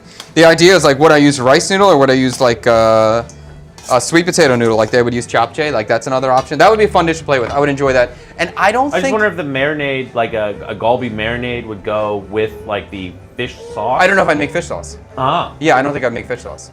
Oh. It would either be a soy sauce base or the gochugaru or what's it called? Gochugaru, right? Yeah. So like a gochujang. A base like the fish sauce soup base, but with a different flavoring. Well, either soy sauce, because that would be the obvious. Or I'd probably be soy sauce and maybe Asian pear juice. Well, I guess what I'm trying to get at is it going to be like a kind of like a large broth like that? Like yeah. There'd have to be some sort of soupy element. Mm-hmm. Yeah, but not a yeah. I can't remember playing with any like real Viet Korean fusion. I don't know if I've done stuff like that before. It sounds great. I made Korean food before, but yeah, I would like that to do that. Fred, wait, what? Hold on. Oh, that's your mom. Okay. Freddie's mom. That's your mom. On my comments, I've been putting Charlene's son. No, she wrote, Freddie made us FAF. And I was like, wait, who's saying that about Fred? Okay, now it's okay. It's okay. Who? So when Fred went home, he made all his family a couple pounds heavier. I made falafels when I was at home, and my uncle ate it like a deconstructed dish. And then his compliment Twee White's out. I'm sorry, Twee White. Good night. Go ahead, buddy. I'm sorry. Oh, you got my uncle's compliment on the falafel was, "It is better than the worst meatball I've ever had." God, Like, Jesus. what? I thought they were great. They were really good actually. I think I'd make a killer falafel. All right, so we have salt, fried garlic in here. I'm gonna put the kumquat or calamansi. I'm gonna cut this in before I taste it and season this. I know I'm gonna need it. I'm looking at all the components here. I think this is gonna be so fire. It's gonna be flavorful too. And for your chili element, which I'm gonna stir, thank you. No one reminded me. I pickled some chili, pickled some shallots. This is gonna be our spice element. It's gonna give it some brightness and pop. What's the hummus element? The hummus element, I got two different kinds. Really? Yeah. Oh, that's cool. I got a black-eyed pea, and then I have fresh peanuts. Really? Yeah, so the black-eyed pea is my backup. The peanuts is my exciting. Maybe that'll work. Is there a tahini in there? I'm not doing a tahini. No tahini element. Just I'm going to use raw garlic, so it's going to be like a toum, but with the bean as a puree. Like a what? Toum? The Lebanese garlic puree, THUOM, I believe is the spelling. Okay. And basically, that's like a garlic emulsion. Blend raw garlic, oil, that's kind of it, salt, done. Oh. And it's like, it becomes like a mayonnaise type texture. Where's my strainer? So and that like extremely powerful of raw garlic. Rough, yeah. So I'm not going to use. Do people do that version when the garlic's slightly cooked at all, or I've never seen it. it has to be like raw because that's what you're looking for? I think if you're going to make toum, it has to be raw. I'm sure some culture has made a cooked garlic puree, but I don't know it or I don't know the name of it. Interesting. So I'm going to throw all the calamansi in here just to use it, whatever. Xiaomei, sorry, I just joined to your live stream. Don't worry, welcome. Everyone's welcome here. You're our new chatter. Everybody is friends. Yes, we're all good. Big up! I love the big up. Big up the Golby, La Golby Buncha. Joel, was that your idea from the beginning? I missed that. That was a great idea. Did we confirm is Joel the gentleman from the dinner? Didn't get a confirmation No yet. idea. Oh. Oh yeah, Fred was right. We did meet at the SpongeBob pop-up. Oh, Joel, Yeah, what's what up, Joel? Oh, dude, I'm so glad you said that and this kind of got connected. Now I'm putting a face to the name. That's great. Dude, Joel's a cool guy. Joel came here for the SpongeBob pop-up. He was a great guest while he was here. Tree didn't freaking put my trash back. What do you need? Tree didn't put my trash back in the right spot, so everything I put in that hole is now on the ground. But I'll tell you what, he's gonna be the one who sweeps it up. What a bummer. Yeah, and all these little like kumquat seeds are all wet on the ground now. Okay, moving on. I think this is my favorite function of the table. The trash can in the hole right Yeah. here? Very cool idea. Wonderful, wonderful design. What happened with the gyro? Toum does sound, it's very much like aioli. More garlic. The gyro camera mount. You guys didn't go with that? Oh, we just don't need it for this function. Yeah. We needed it up there when we needed the table completely open for the dinners. But now there's no concern about that, so. It was just so cool. It was very cool. Very cool. All right, let's taste the salad, see if we're on point. I'm just looking for brightness and a refresher, really. Texture. I want this to be seasoned well. I'm not looking for this to be overly aggressive in spice, overly aggressive in sour. This should be my brightest component. The chili's going on there. So I don't need this to be super punchy, super sour. I just want it to be a flavor bomb. And it's very herbaceous. The garlic oil is strong. Quite good. We're going to kick it up even more though. I'm just going to go a little bit more sugar.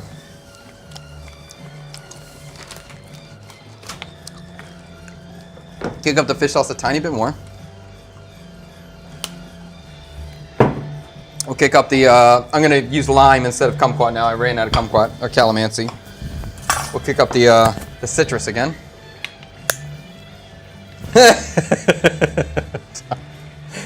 Can you give an update on the queen ant? Let's see if we can call Tree inside. If you weren't watching last live stream, we had an ant apocalypse.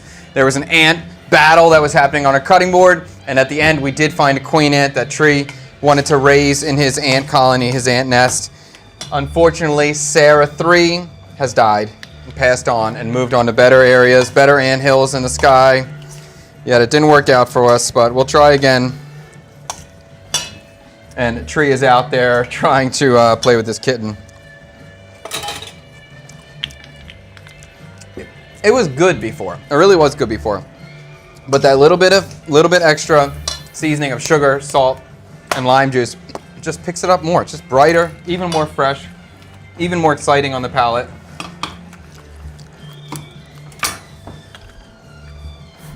Imagine you can taste that. Oh, it's gonna be good. I'll be back in May to try your banh mi place. I'm very excited. Oh, that's Joel. Well, what's up, Joel? It'll be open, man. By May? If it's not open by May, we got serious problems. Something happened. Okay. I mean, when someone chooses the challenge, when you can't taste it. What's that? I mean, imagine. Oh, imagine I couldn't taste it? It would be so hard. I hate that idea where I can't taste the food. I think it's a terrible idea. Okay, onion is good. Green onion in there is good. I think I'm good. Maybe I want a little bit of raw onion. I'm just thinking about how this comes together. I like raw onion. All right, I'll keep thinking about that. Maybe I'll add that later. Let me add some shallot into the salad at least. Let me do that.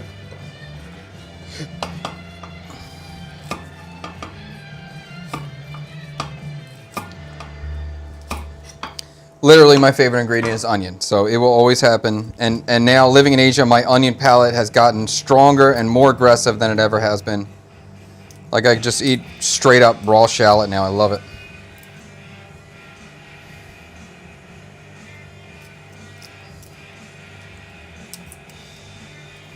Okay, so we're going to finish this salad out.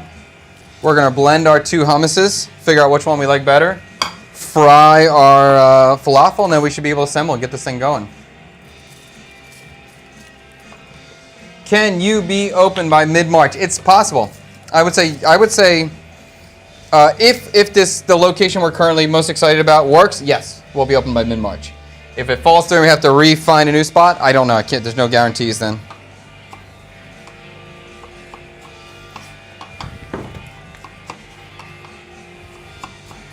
Okay. We'll go through and cut this in.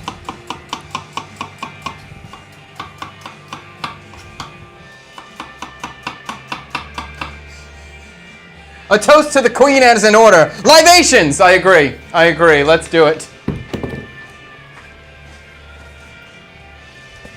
A toast to Sarah 3.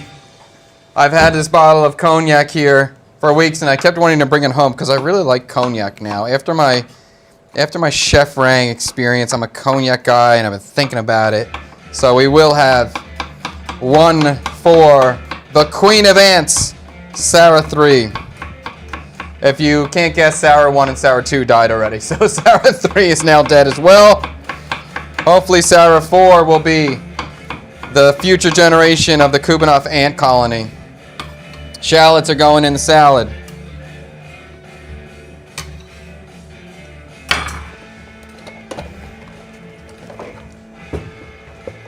Sounds good, Tang.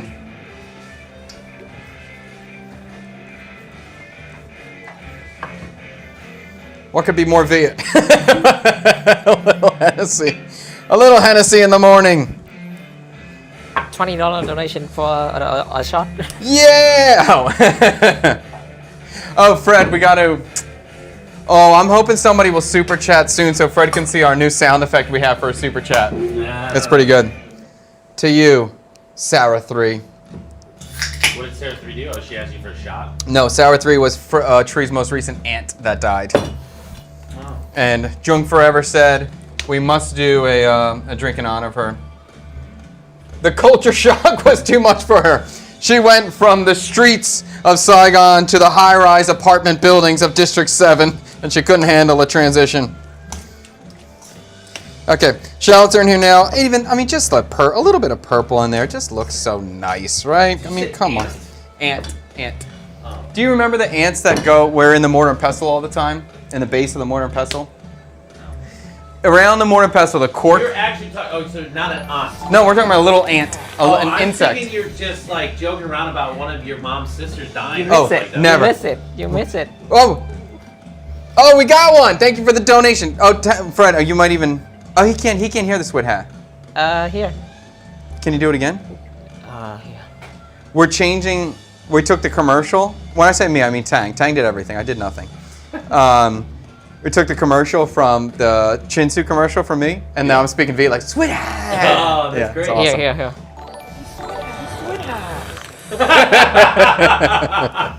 I love it. Fantastic. That's awesome. Yeah. Oh, that's awesome. Yep, it is going to get better and better. Thank you for the super chat. Yes. The super chat. That Chad is a super Chad. All right, let's try to make this hummus. I believe that's our next step. Yes, that's our next step. And goodness gracious, does that Hennessy taste delicious? I never used to appreciate it, but I do now. I'm gonna do the what is this called? Black-eyed pea first, and then we'll spread the peanut. We'll do the peanuts second. So let me strain it.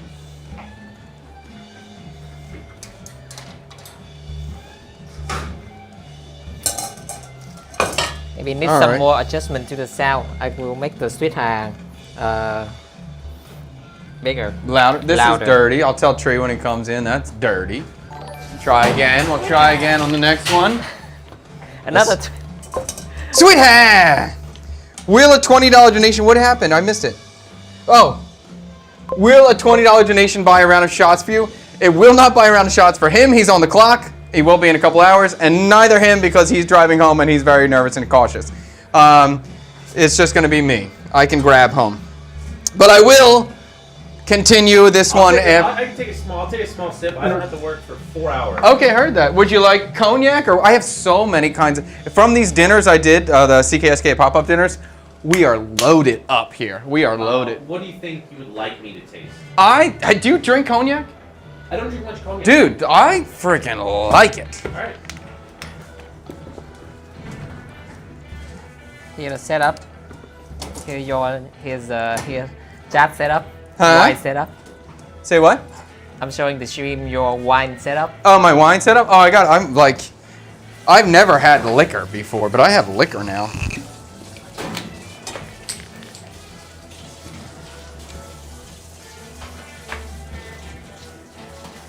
And now I actually want to bring this Hennessy home. I like it so much. Fantastic. You're welcome there, young man. Give that a shot. Thank you for the round of shots. Who was the super chat from? That was from Rob Merch, 3281. Thank you, Rob. Greatly appreciated. Cheers to you, Rob. And for Tree, Yeah. people are really asking about Sarah 3 and what happened. Do you want to talk about it or you don't want to talk about it? Sarah the third. Sarah the 3rd. Oh, she died immediately. She died immediately? I don't know if she died immediately. Well, I checked on her Nice. station. Isn't that delicious? I don't know what happened. I don't know if I got older. I don't know if my Viet blood is getting thicker, but I like cognac a lot now. How about a round of fish sauce shots? Well, I'll tell you what, Tree. When you're here, we can bring out the fish sauce shots, okay? Then we're going to save that for you. Our boy Fred doesn't even need a mic to be heard. Am I not wearing a mic? Oh, no. No, you got a. Oh, you took it off? Yeah, that's funny. Was it really the queen? She shouldn't pop out in the open like that. We do believe it was the queen. The ant nest got opened up on my board during the live, and she was dramatically bigger than all the other ants, so I assume it was the queen. All right, let's move forward. Black-eyed peas, strained out. They are incredibly soft. If you don't know, if you're trying to cook a bean to a completely breaking down point where you're going to puree it, just put a little baking soda in the water. It will happen dramatically faster. Can I see them before you puree? Yeah, sure. Where did you get these? At the Bakwa San, the green supermarket. Yeah. And they were dried? Yeah. Oh. They're usually in the produce section. Okay. And they're sold in very small bags. I was looking for black bean. They didn't have it, so I was like, all right, let me get the white bean. And then I saw the peanut. I was like, huh, that might work. Oh. I'm gonna do 3 cloves of raw garlic in here. And I'm gonna start. Let me think. Okay, I got an idea. Okay, I'm gonna blend this a little bit. I'm gonna give it a head start with some shallot oil. So just like the other thing, we had the garlic oil. Now we have the shallot oil. So these are shallots, sliced thin, fried in oil. I'm gonna add some shallots, and I'm gonna add the oil itself. They smell good, the beans. We're good. And this is one of these things where these fried oil components, this shallot oil, this garlic oil, it's such a flavor bomb. If you put this in, your food will taste better automatically. It just works. And I'm talking to Michael. In terms of a packaged product, shallot oil and garlic oil might be one of the first things that I package. Because it'll be shelf stable, it's easy to make, something I talk about all the time. So that could be something you'll see from us shortly once we start entering that next stage of the game, when we get into consumer packaged products. All right, let's go the garlic first.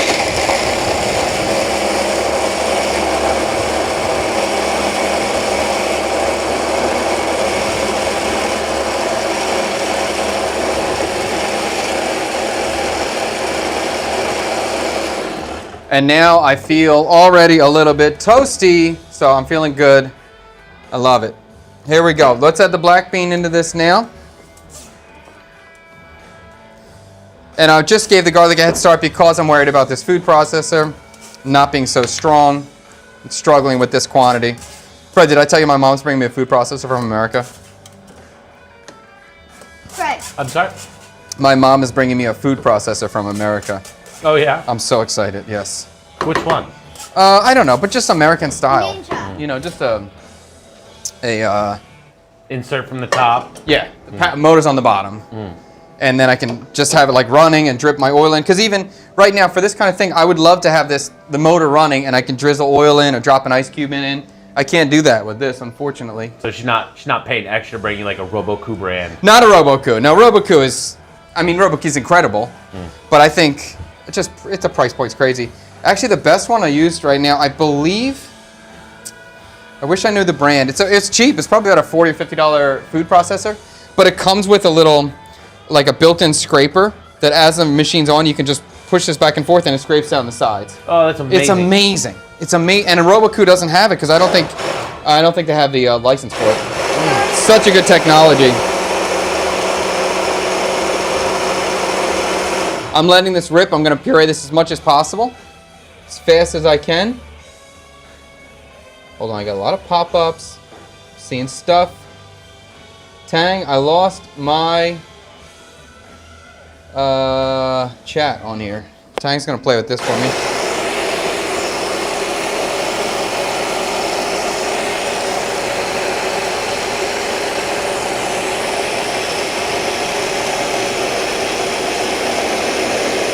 I feel like we're going to struggle getting the texture I want out of this machine, but we're just going to have to let it rip. I guess I can bring out the blender, maybe.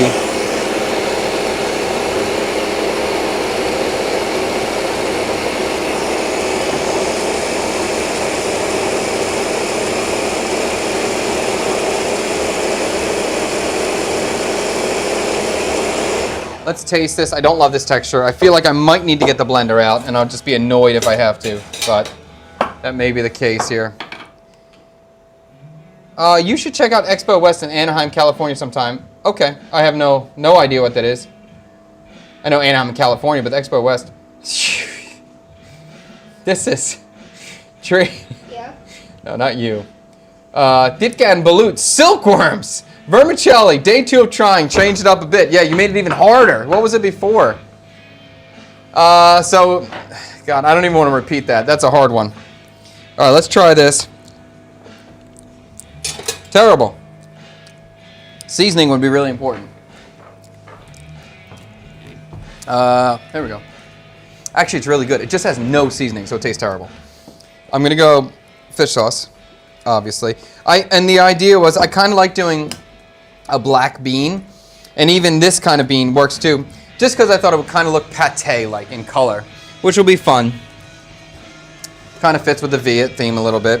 All right, so I'm going to do some MSG in here as well. We'll keep this savory. Give this a little try again. Oh, I see. Oh, okay. That Expo West is a big CPG show, so consumer product show. I've never been to, actually, I've been to one in Japan. I've been to an event like that in Japan. It was a really big one, but it was just weird being in Japan. It was very difficult to navigate. But I've never been to an American one. That'd be fun. How's Tree's journey going in gaining more weight for jiu-jitsu? You have any comments on that, Tree? Please don't talk. Oh, Tree don't want to talk about it. Okay.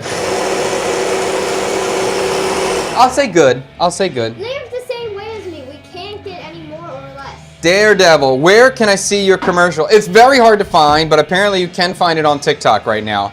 We downloaded it because I wanted to have the memory of it. Yeah, Tang, you have any recommendations if you're going to search for TikTok, how to find it?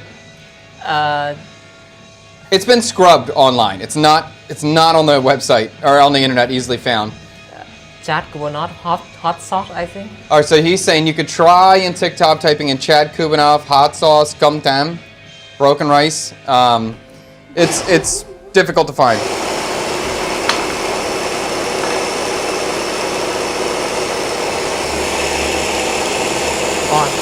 I know, Trey. I know it's not you. What's up? Jinsu hot sauce commercial. Chinsu hot sauce commercial, he's saying.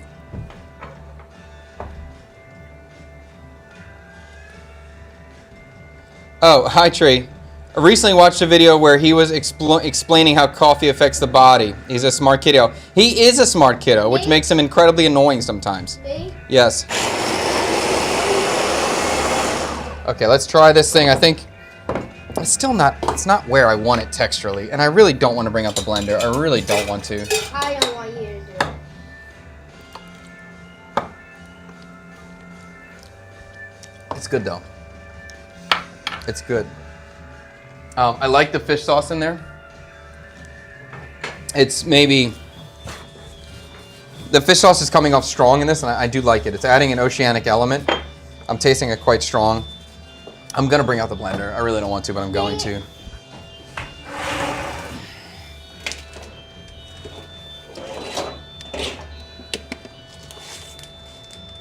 Tree, we gotta, here, you can take this down, dude. Take what?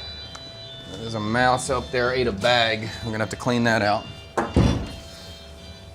Okay, let's see.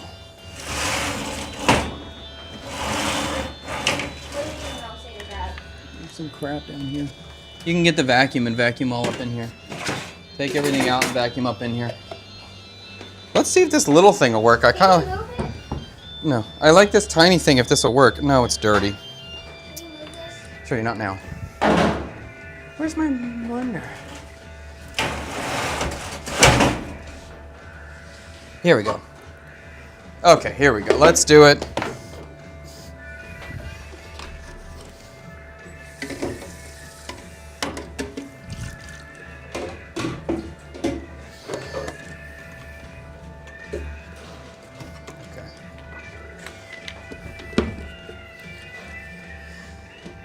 Not my ideal situation, but I want this to be ground very finely, so we have to do it.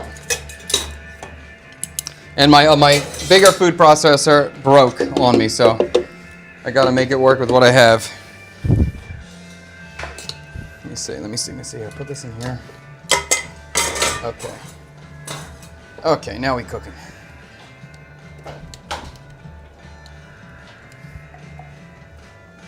Sure, you're gonna have to take everything off of that shelf. You can't just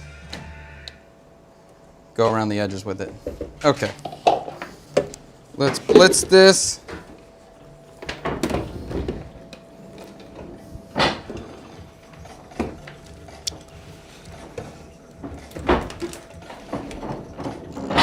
Okay. Here we go. Speed low on. Turn it up.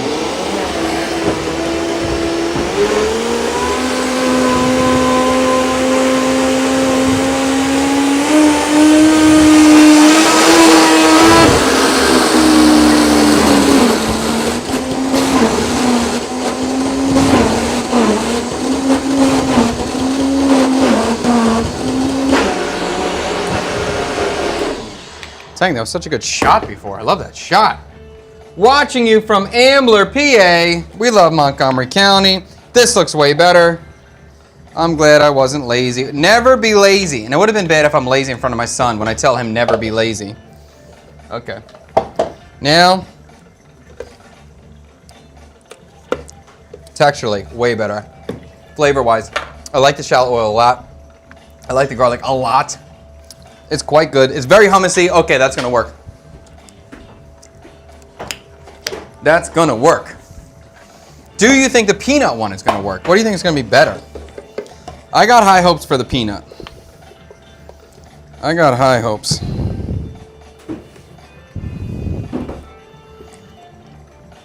But you can see texturally, this looks really nice. Smooth. Looks rich. Color-wise, I like the color. I kind of like this half pate color. And I think with that, with the garlic and the fish sauce in there, I can almost convince you that this is pate. All right, let's rinse this thing out. We'll move on. Throw the peanuts in here.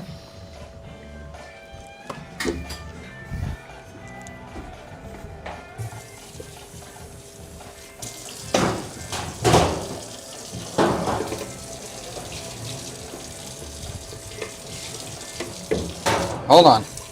I'm coming. Do you remember cà ghé?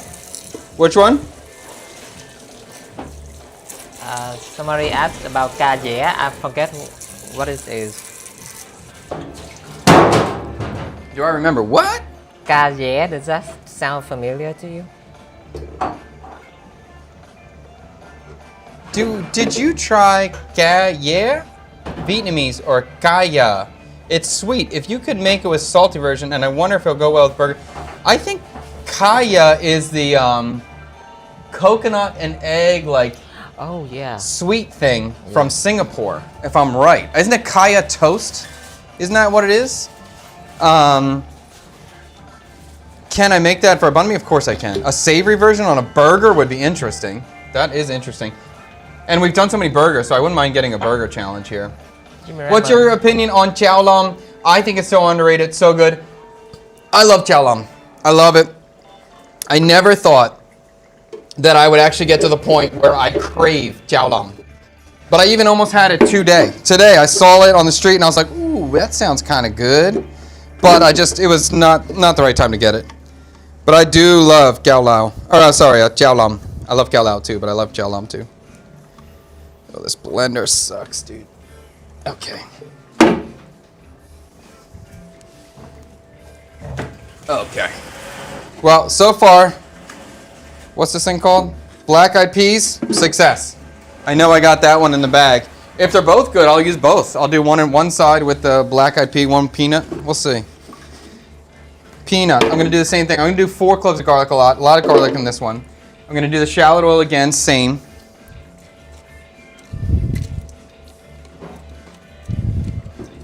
Okay, we're going to give this a chance to start, just like we did before. I got a little bean in there. I'm not worried about it. Okay.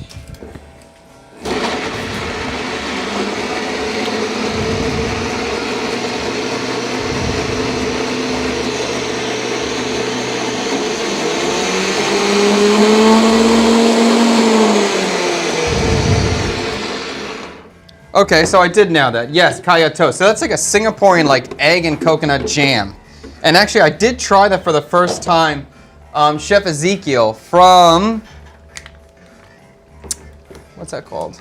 Singapore. Synthesis in Singapore. He made some and brought me, so I did get to try that for the first time. So it's cool. And if you want that, I do have an idea. At least I have a frame of reference for the flavor profile, so I could make it. Okay, peanuts, I'm going to strain them out. I don't want full moisture. And now let's blend these things. So these peanuts are raw, but they're not raw now, they're boiled. But they weren't toasted before. They do have the skin on. And I'm not going to peel these because I ain't doing that. Ain't nobody got time to do that. And then we'll blend. We'll see. Let's see what happens.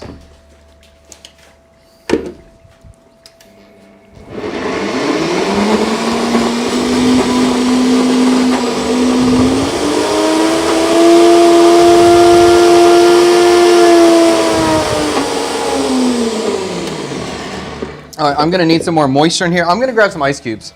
I've heard that makes a much fluffier mixture. You remember the bánh mì that we dip in cà ré? Huh? You remember the bánh mì that we dip in cà ré? Oh, is that the same thing? Yes, so we had a banh mi in District 5 that had like an egg custard that we dipped it into. And so I guess that is the same name. Although the one I tried, the Vietnamese style I tried, was very different than the Singaporean style. All right, a couple ice cubes in there. Give me a little bit of moisture.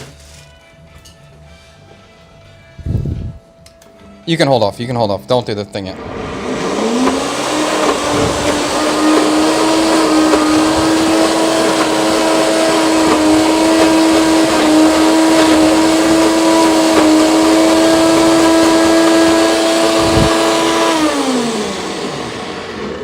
This is hard. I have a small amount of product trying to blend in here. So it's taking a little bit of time.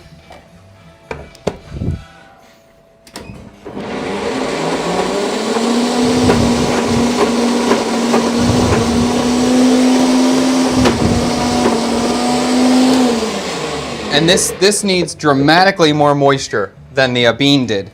So I'm actually going to have to add some of this moisture back. The ice isn't going to be enough. And I don't want to just keep adding ice to it because that's not going to be a good idea. So that was kind of a waste, honestly. But the beans pureed super easily. The peanuts definitely have a little bit more dryness to them.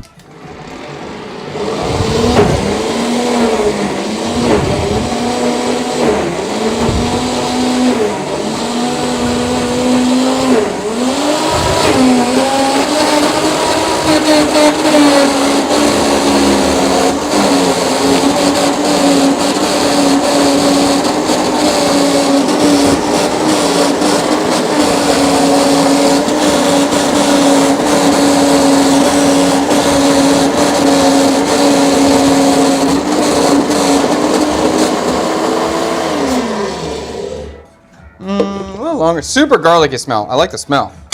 The aroma is nice. Coming together. Mmm.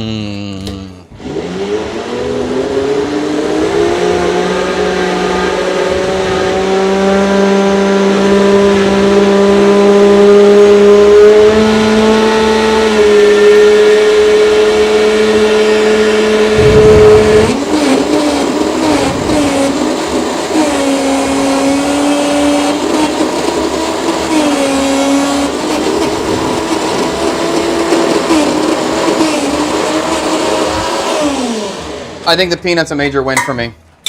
Because it has fattiness to it, it's very creamy. This freaking blender, dude, is dying. Ayah!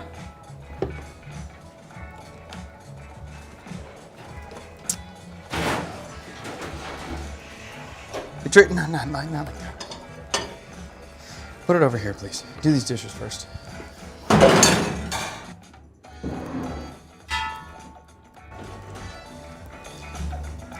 Okay.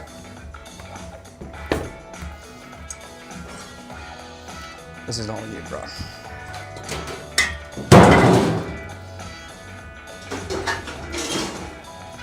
All right, so let's get this peanut seasoned. I really like the beginning of it. Obviously, it has no salt yet, so the flavor's terrible. But the texture, really nice. Creamy and fatty. It's almost, gives me the mayonnaise vibes that I was thinking about. Hey, am I going to need some sort of creamy element for this? But now I don't think I do, which is super exciting. But let's just mix this up and season, and we'll figure out how we're going to assemble, if we're going to use both or just one. Although I think both could work because they are very, very different. Where the black-eyed pea really has that sort of body to it, that sort of voluptuous, hummusy sort of beanie texture, and the peanut has the fattiness. So I think it's really cool. Okay, this is going away. Get these to Tree over here, to ST, Super Tree in the house. All right, do the dishes first. Okay.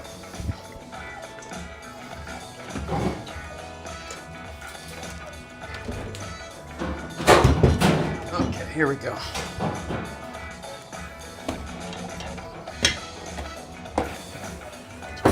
What do you got for me, buddy?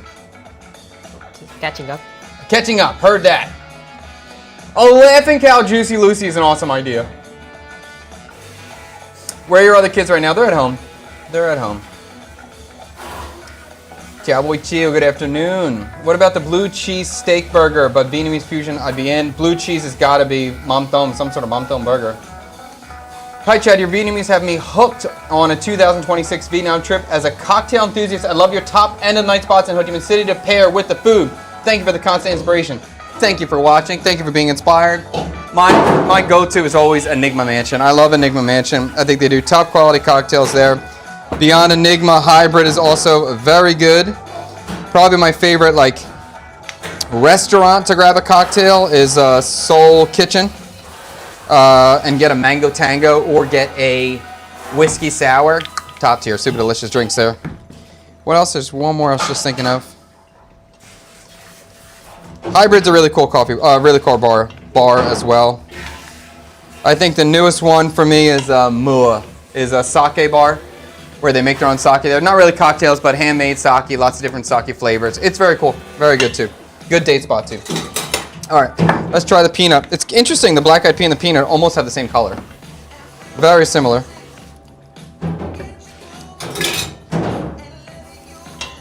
Wow. Uh-oh, the peanut's kind of cool. I'm gonna add a little bit of sugar in here. I'm gonna do a little bit of more fish sauce in here. And I'll probably do a little MSG in here as well.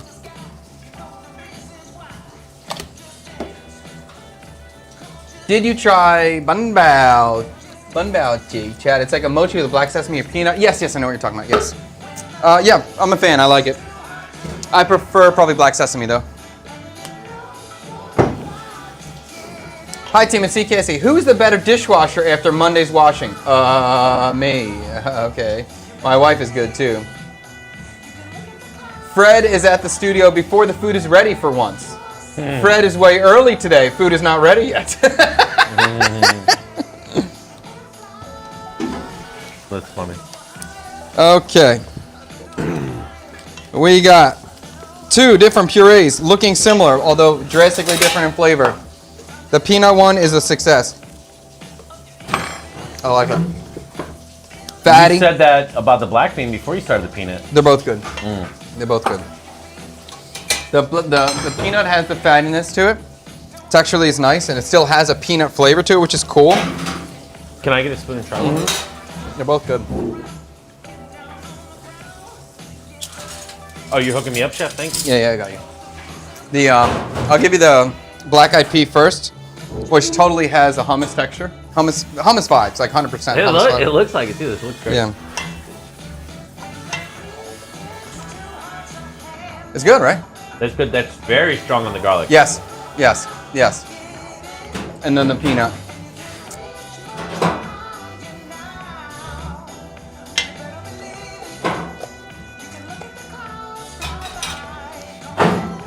The second one's peanut, right? Yeah. Oh, wow. That's even more powerful with the garlic. Yeah. This one has 4 cloves of garlic in it. That's cool. You like it? Yeah. I think it's cool. They're definitely hummusy. Yeah. I think I'm going to use... Something with the taste on the black bean one throws me off a little bit. Black eyed pea. Black eyed pea, sorry.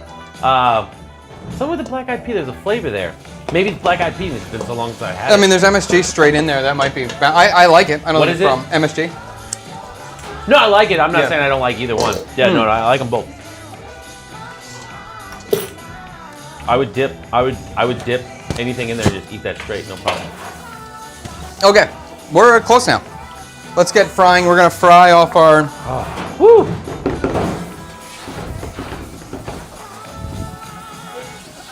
We're going to fry out these falafel next. We'll do a tester before we load them all up. But we're close. Very close.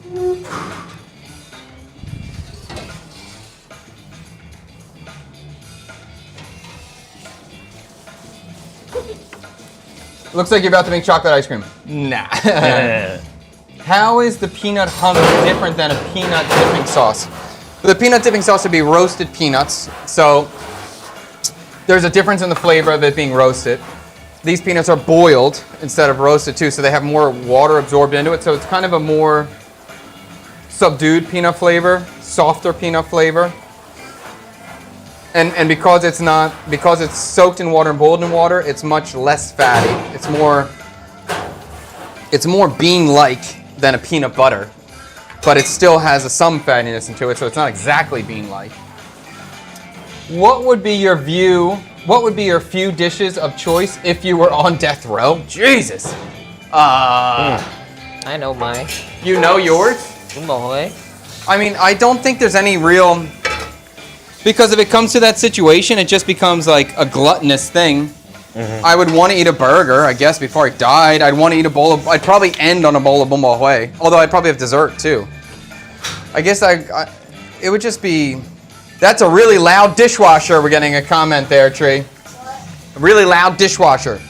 I'm using the hose. These beans are hard to wash off. Okay.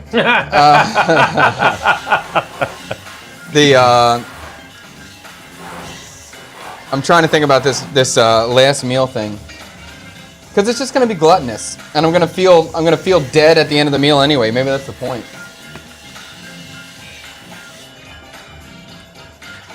I guess a burger into bún bò into ice cream, cookie. I want to die on a fresh baked cookie, chocolate chip cookie. I think I'd go brownie. Brownie over cookie. I like a cookie. A brownie out of the oven or brownie cooled down, an edge, a center? Oh yeah, an edge out of the oven, baby. Yeah, there you go. Edge is the way to go, yeah.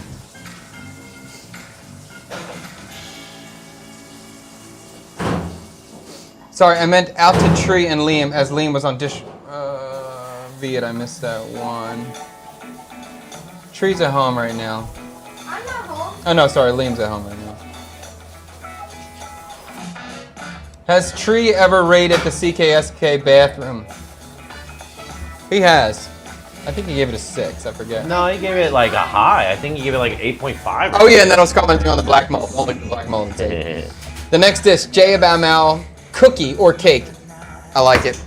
I would do the cookie because I like cookies, but that would be a good one. And be hard too. It'd be a hard one to do. 3-colored cookie.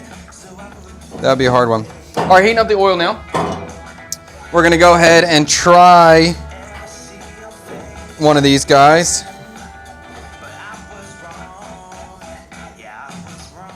Oh man, my wife got me real good yesterday, dude. Go ahead. Pregnancy scare.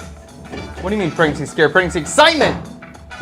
Yeah, well, I wasn't feeling excited at that moment. As I was holding my baby, she's giving me she's like, maybe. And I'm like, I don't think so. But okay, let's go get the test, right? And she came out of the bathroom and she showed it to me, and I don't know what it means, right? And she goes, congratulations. And I'm like, what? I'm like, you're serious? She's like, yeah.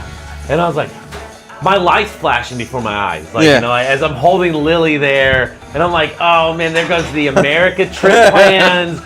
I gotta really think of something. I'm working more. Yeah, here we go. Yeah, what's my second job gonna be? Third job? Yeah. She got me, and then she's like, I'm just kidding. I was like, that's not funny, because I almost had a heart attack. If my wife did that to me, I'd be so angry. She would be like, we have a new baby. I'm like, oh my God, it's the best moment ever. And she'd be like, joke. I'd be like, oh, you are not cool. Yeah. Because I'll be, right now, I'm not going to be, if we have another baby, I'm not fear, I'm going to be excited. Yeah. So if, but you got to be ready for it. Your youngest is at a good age. Yeah. I don't want a baby 6 months after the first one or 8 months after the first one. Yeah, that's where we're at. That's a little too much. Ooh. But I mean, if it was true, I would have been. There was a bit of excitement. Oh, you would have been freaking out, but then would have been excited for sure. Yeah. All right, I know this oil is not going to be hot enough for me, but I just want to get this first one in just to try it so we can start moving forward.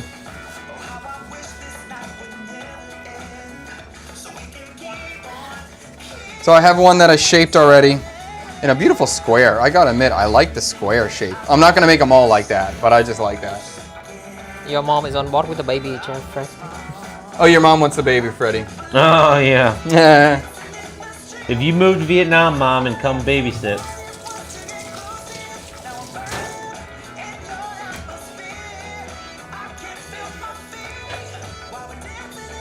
As I said, I know this oil is too cold at the moment, but I just want to get this seared so we can test for the seasoning before we finish this out. Did you do the dishes? Yeah. Are you serious? You did it that fast? That seems unlikely. I just want to get stuff.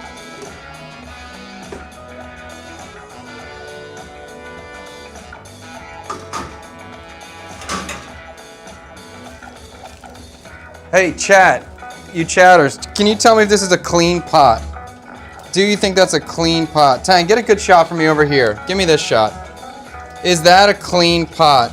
If you see that, here we go. That's a good one. Look at the angle. Is that clean? Now, maybe I'm wrong, but it doesn't look clean. Does this look clean to you? Come on, Super Tree. I can't see that. You can't see that? Super Tree, we got some issues here, buddy. That's a really rough pot right there. Okay, ST.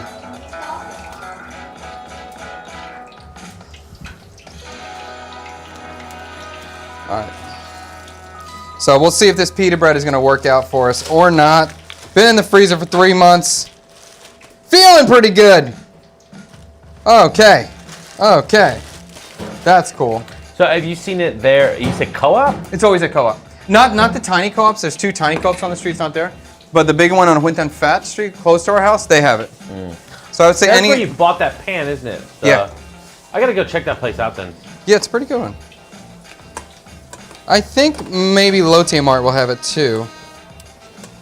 Okay, pickled garlic. Let's get this tasted up. I don't think I've ever seen that. Was it frozen when you bought it? No, fresh. Oh, Raging Asian said the pot's not clean. Need more lighting for Tree's dish pit. Heard that. Them streaks is a bit too much on that pot. Heard that. All right, let's try this pickled garlic mixture. See how outrageous this is.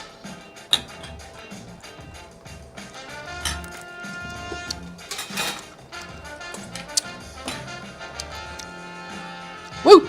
Woo! Woo! Not outrageously spicy. That's good. It's definitely got heat. I smell that oil heating up. Are you dropped one already? In there? Yeah, I dropped one in. I'm going to use some more lime juice in this pickling mixture.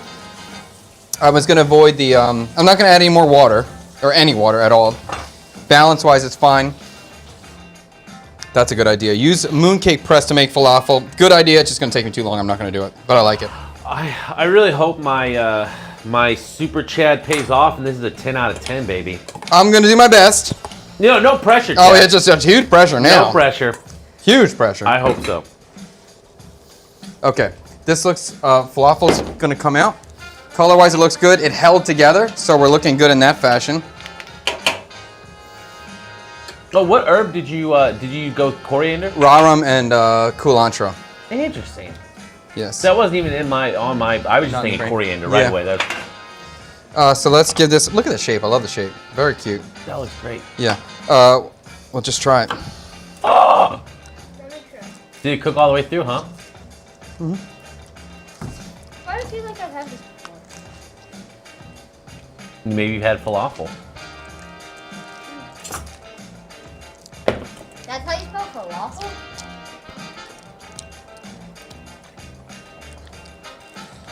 I'm just trying to taste through it. Seasoning on the salt, I think feels okay. Herbs are good. I might want a little sugar. Yeah. Yeah. Okay. I want a little bit more sweetness in here. Just a touch.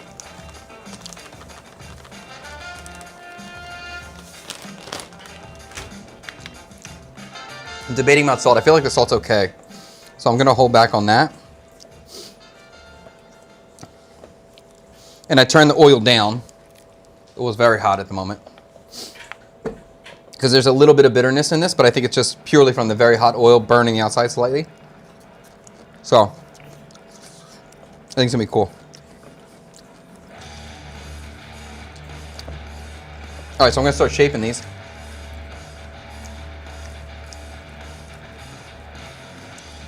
What do you think we're dealing with here, Chef?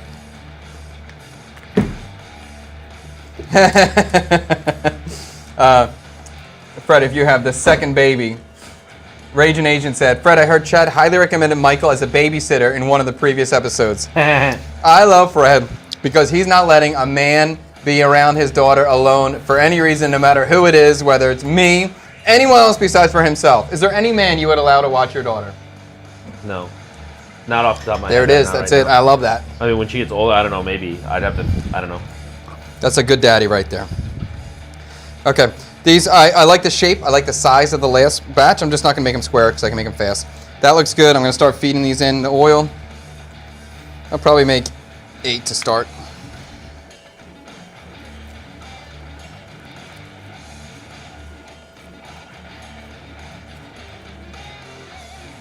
Okay. I guess, Tang, I'm going to be pressing these here for a couple minutes.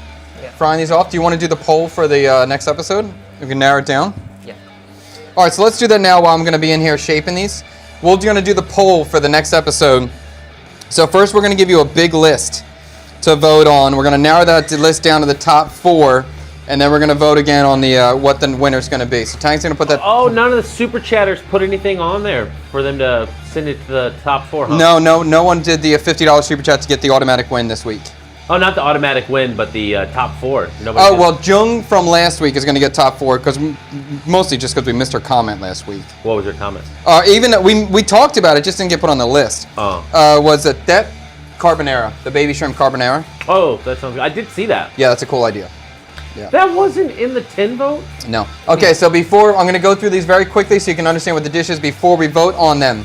So a galbi buncha would be like a Korean style Vietnamese pork meatball dish, grilled meatball dish. So it'll be Korean flavors, beef in a buncha setup.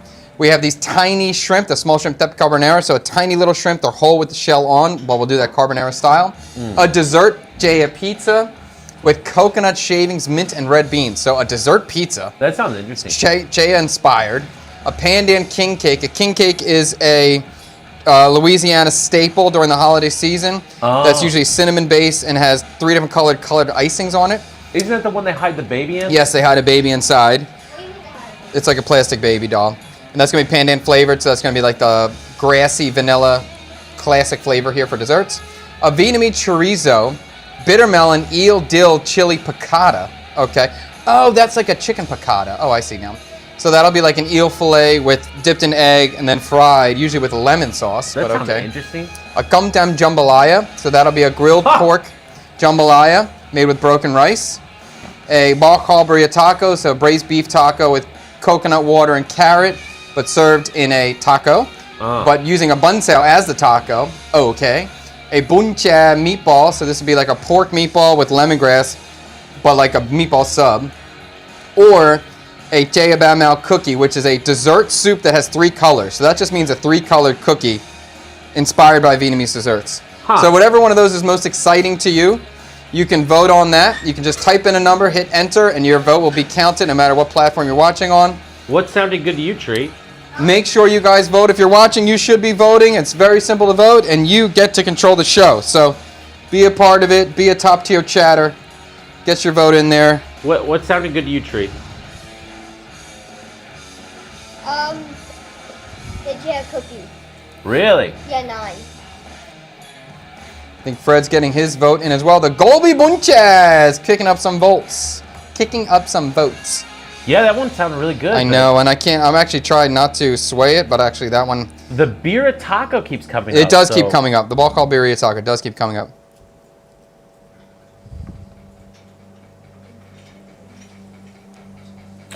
The cum tam jambalaya sounded nice, too. I thought you said the carbonara was automatically going to top 4. It should go automatically top 4. Oh.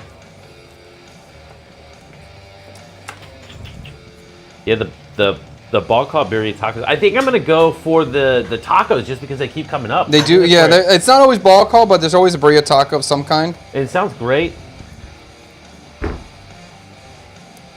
The shell is bun sao. So you'd have to get like a very I guess we're talking like a hard shell taco, but it's bun sao. Yeah, but birria is not hard shell though, right? Birria is going to be dipping into the broth. Huh. So I'd have to play with the batter. I'd tweak the batter to make it structurally strong enough but flexible. So that would just be wheat flour. More wheat flour, less rice flour. Well, you may not have to worry about it because it might lose again right here. It looks like it is. Well, it's going top 4 though. 8 seconds left on the vote. We're going to vote again quickly after that. Colby Boomchat, that's really nice. No, the cookie didn't even make it. The cookie had 1 vote. But 2 people said 1. Did I miss the beastification? Oh, no, I didn't do it yet. But thank you. We will get to it. Okay, Frozen. The next poll will come up in a second. Okay, so thank you so much for voting. The poll is going to get narrowed down to the top 4, which will automatically include the Tep Carbonara. And we will re-vote again to figure out the final dish for next episode, if my wife doesn't cook on Friday. And if she does cook on Friday, then we will make this dish on Monday.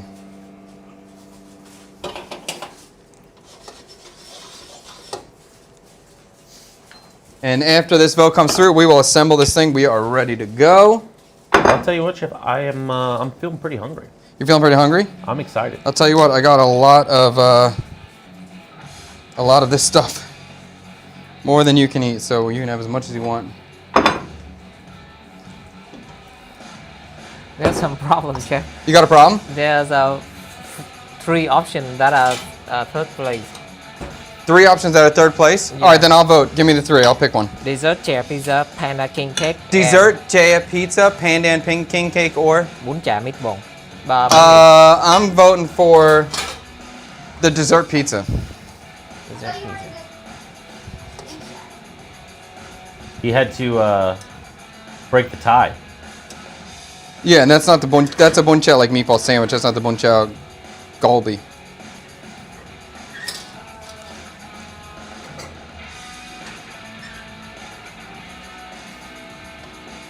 Okay, so Tang's working on getting this final poll put together. Give us a second, and we'll put this dish together. Did you guys eat already? Not yet, Sam Diamond. We're finishing out this poll, and then we're eating. I'm just cooking the, what are these called? I know what they're called. Falafels right now. Well, in about 5 minutes, we'll be ready to go.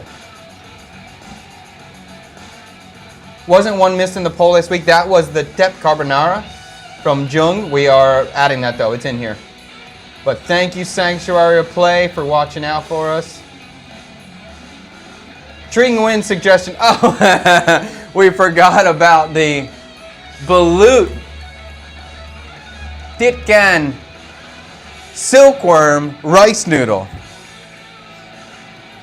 All right, oh, crap.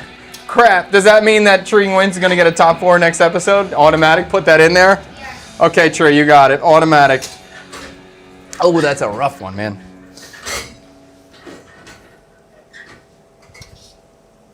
Okay. Okay, final poll. Please, whatever you'd like to see, you can put your vote in now. Whatever is the winner of this top 4 will be the winner for the next episode. We have the galbi buncha, the small shrimp Tep Carbonara. This is a baby shrimp, whole, in a carbonara sort of style. A dessert pizza, dessert Jaya pizza with coconut shavings, mint, and red bean. Chaos, absolute chaos. Or the Bacall Burrito tacos. I will vote as well, but I will vote at the end. It will be my last. I'll get the last vote. I do not want to influence the vote more than I already did. Tree, you want to vote on this one? You can vote. Well, I choose, since the cookie didn't win. Yes. I'm going to choose the dessert pizza. The dessert pizza. Okay. I think Fred is voting from his computer. I did. If you are watching, please vote. Be a part of the show. Get the dish that you want. What other show allows this? What a cool concept. Take part in it. Just type a number. Any number you want, you got it. As long as it's the one that I want to do.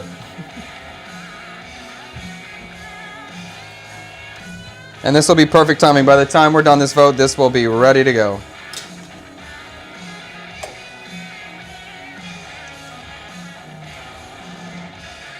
Gao bún chả and the carbonara are close. We have a neck and neck race.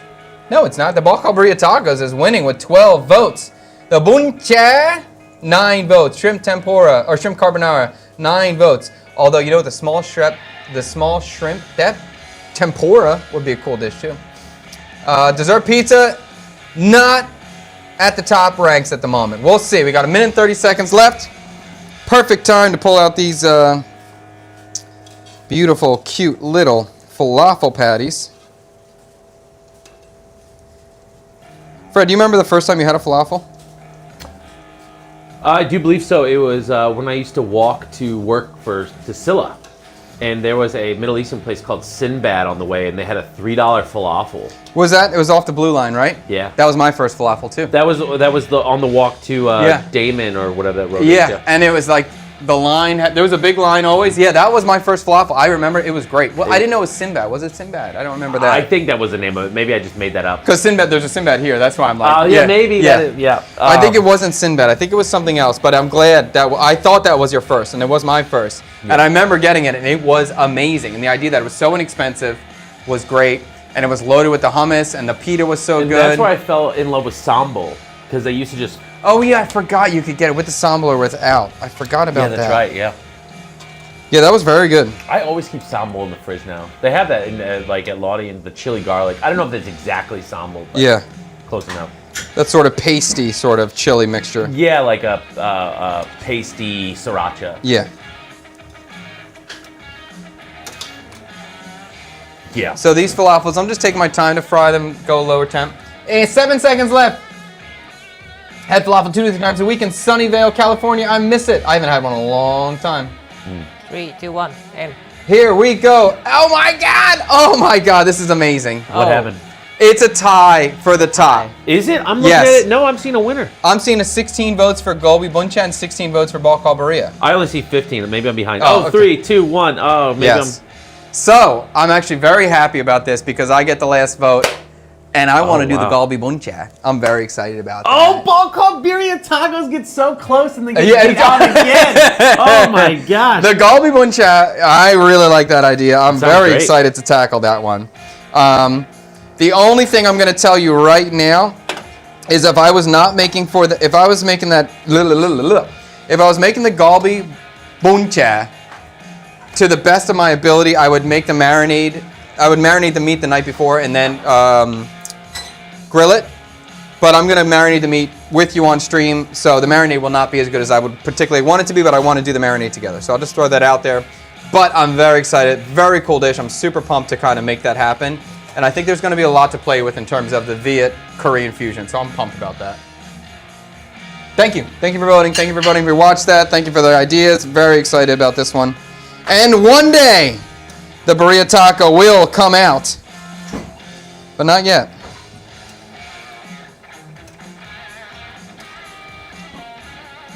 And I mentioned it on stream, I don't know if the last time or the week before, but like how interested, because like burrito taco is not something I'm super in depth on knowledge with. How interested would you guys be to see a guest chef coming in and showing us how to make a burrito taco a classic style?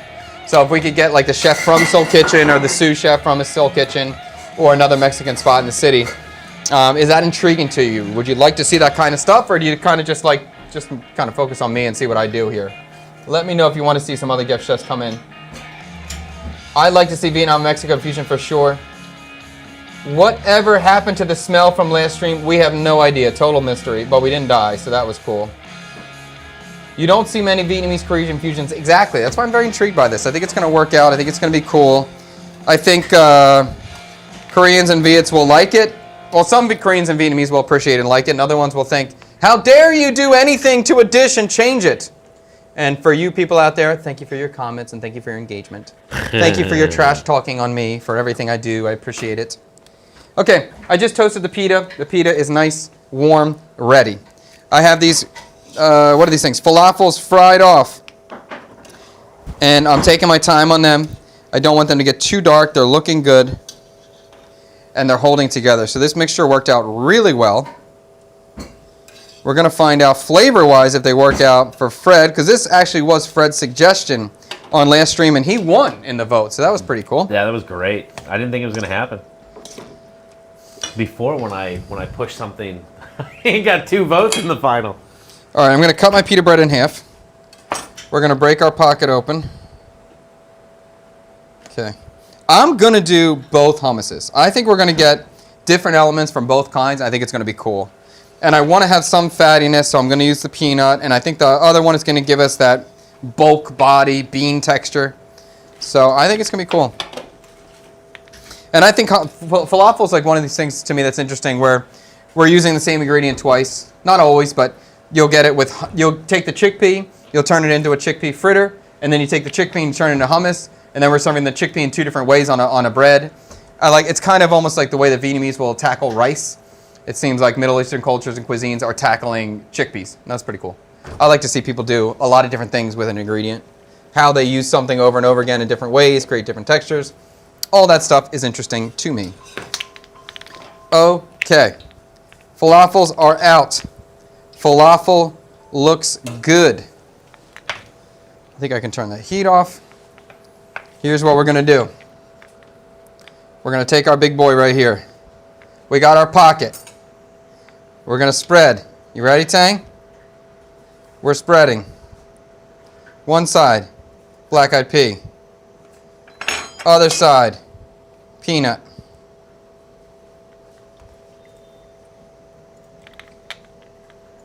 Okay, now we got doubled up.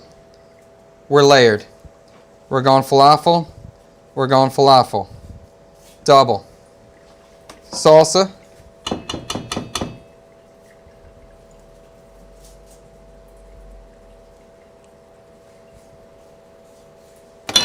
And then we're going to go a little bit of this spicy pickled chili. Oh my God, that looks so good from over here. Wow, wow, wow. The only thing I'm looking for like a mayonnaise or a yogurt.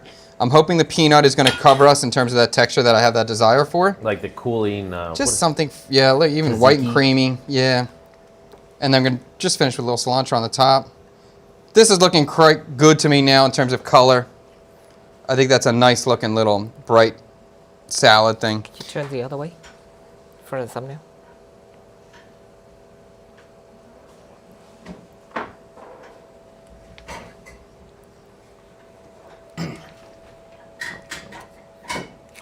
We lost the battery. The battery's dead. He's doing a battery change. He's panicking. Panic mode right now. Okay, here we go.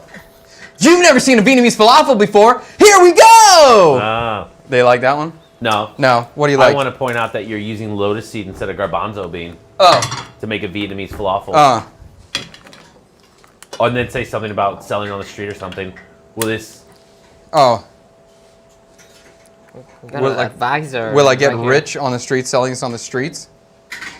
You got Freddie had TikTok advisor right here. Yeah. I miss Alex, the bartender. It'd be cool to get him on live stream mixing some crazy drinks for you to try. That's a possibility. That's a possibility. Can you hold Nope, don't want to see anything traditionally made. That's funny. That's funny. What do you want to do? Yeah, hold both of them. Well, let me just get this to this guy. So I don't want this. I want the texture to be peak as possible while I pass it. And I can make another one. Oh, dude, thank you. You're oh welcome. My gosh, let's go. And I'll just keep them rolling. Ooh, let's go, chatters. Oh my gosh, my dreams came true. I did happy. a super chat and I got the dish and I get to try it. Oh my God. He's trying. I'm going to make the next round.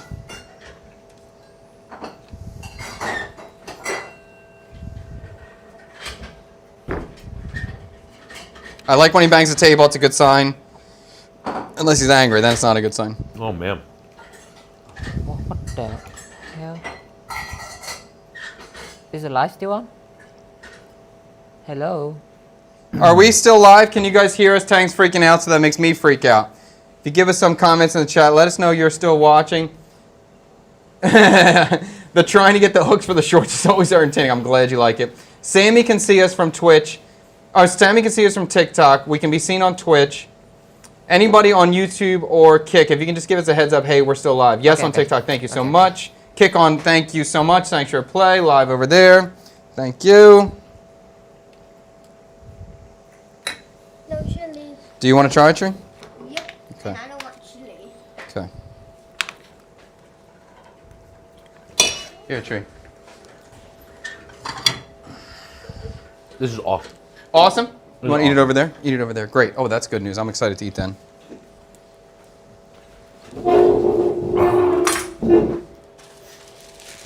Oh, this is awesome. It's really good, dude. Oh, I'm very happy to hear that. Do you have a chili jam that you think would go good? Yeah, I have a chili jam.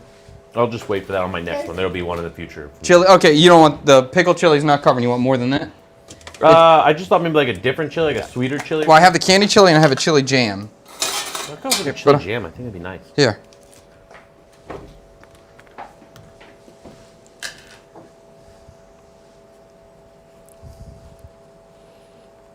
Okay, I got a hook idea. Okay, I got a hook idea.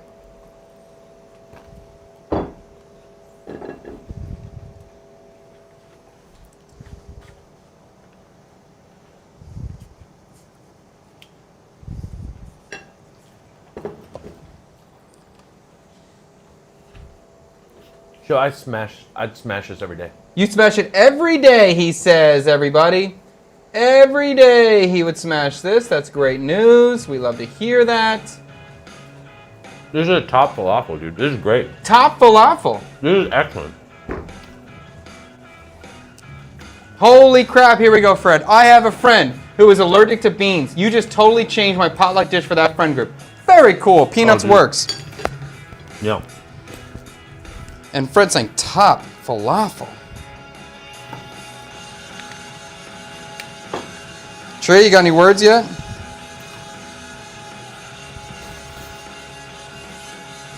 Oh, he's thinking over there.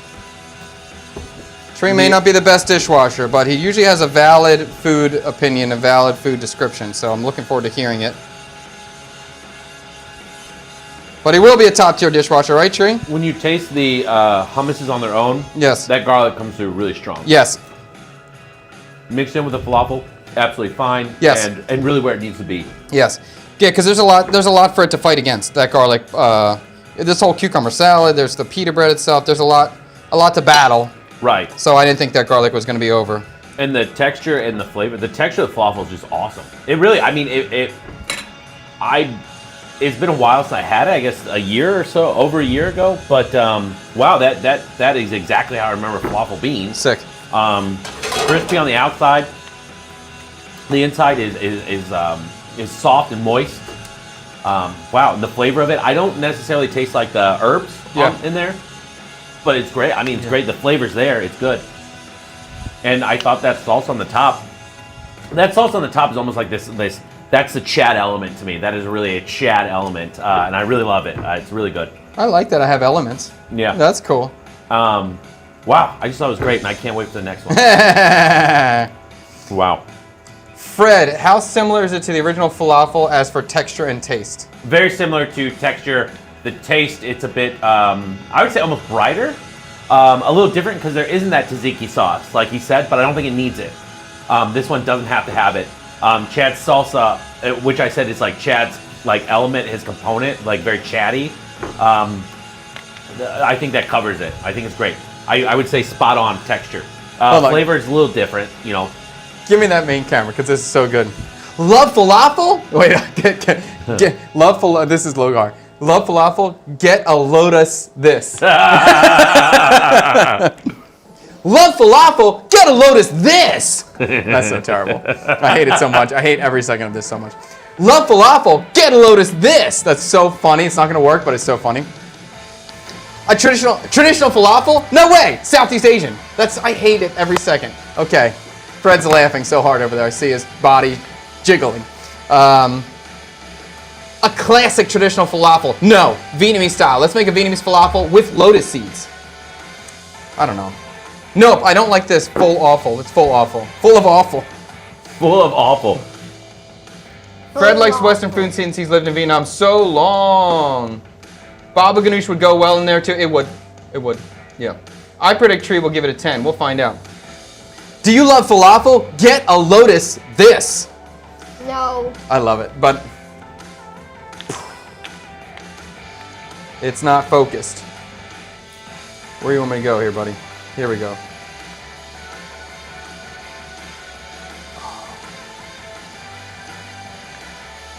Can you hold the whole plate? Huh? Can you hold the whole plate?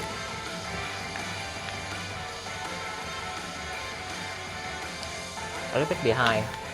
Behind what? Behind. This thing up, this thing down. Yeah. Whoa. How about the other thing? A classic falafel. No way, baby. This is the Vietnamese falafel with lotus seeds. Let's do it. A lotus seed falafel? Yes. Okay. Okay. All right, I'm eating this. I'm tired of this. I hate that stupid crap. Eat it. You all know how much I hate Let's all that go. I dumb wanna crap. see what I you hate think. it. I want to see what Tang thinks too. I can't wait to see that. I'm curious. I'm starting to feel sick eating a lot of this. Oh, really? Come on. Okay, well, give it to me.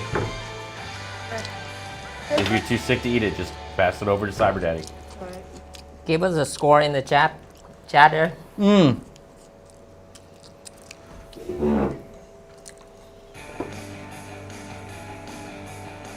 I don't know where the scorecards are. Oh man. Oh, God.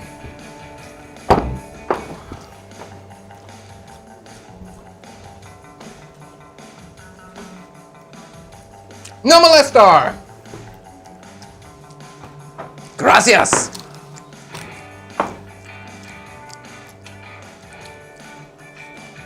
Wow. I'm going. Whoa!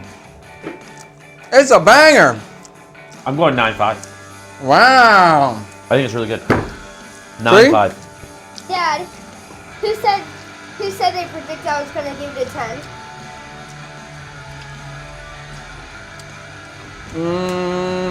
Can't see. Oh, there we go. I just saw it. I don't know. I lost it. There it is. Raging Asian. 8. An 8. Oh, 8. You got any comments? It's good, it's good. Anything else?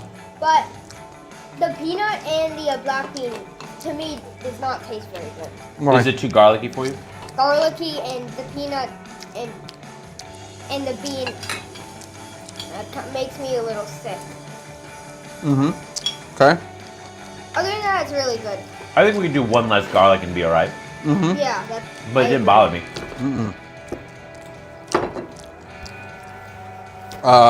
It's good.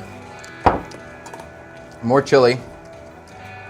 More of this pickling method.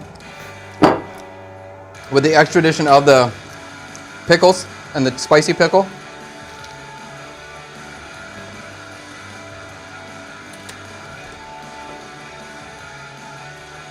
I've been waiting for something that I rate higher than This is you. the first time. Yeah. It could be 9.5.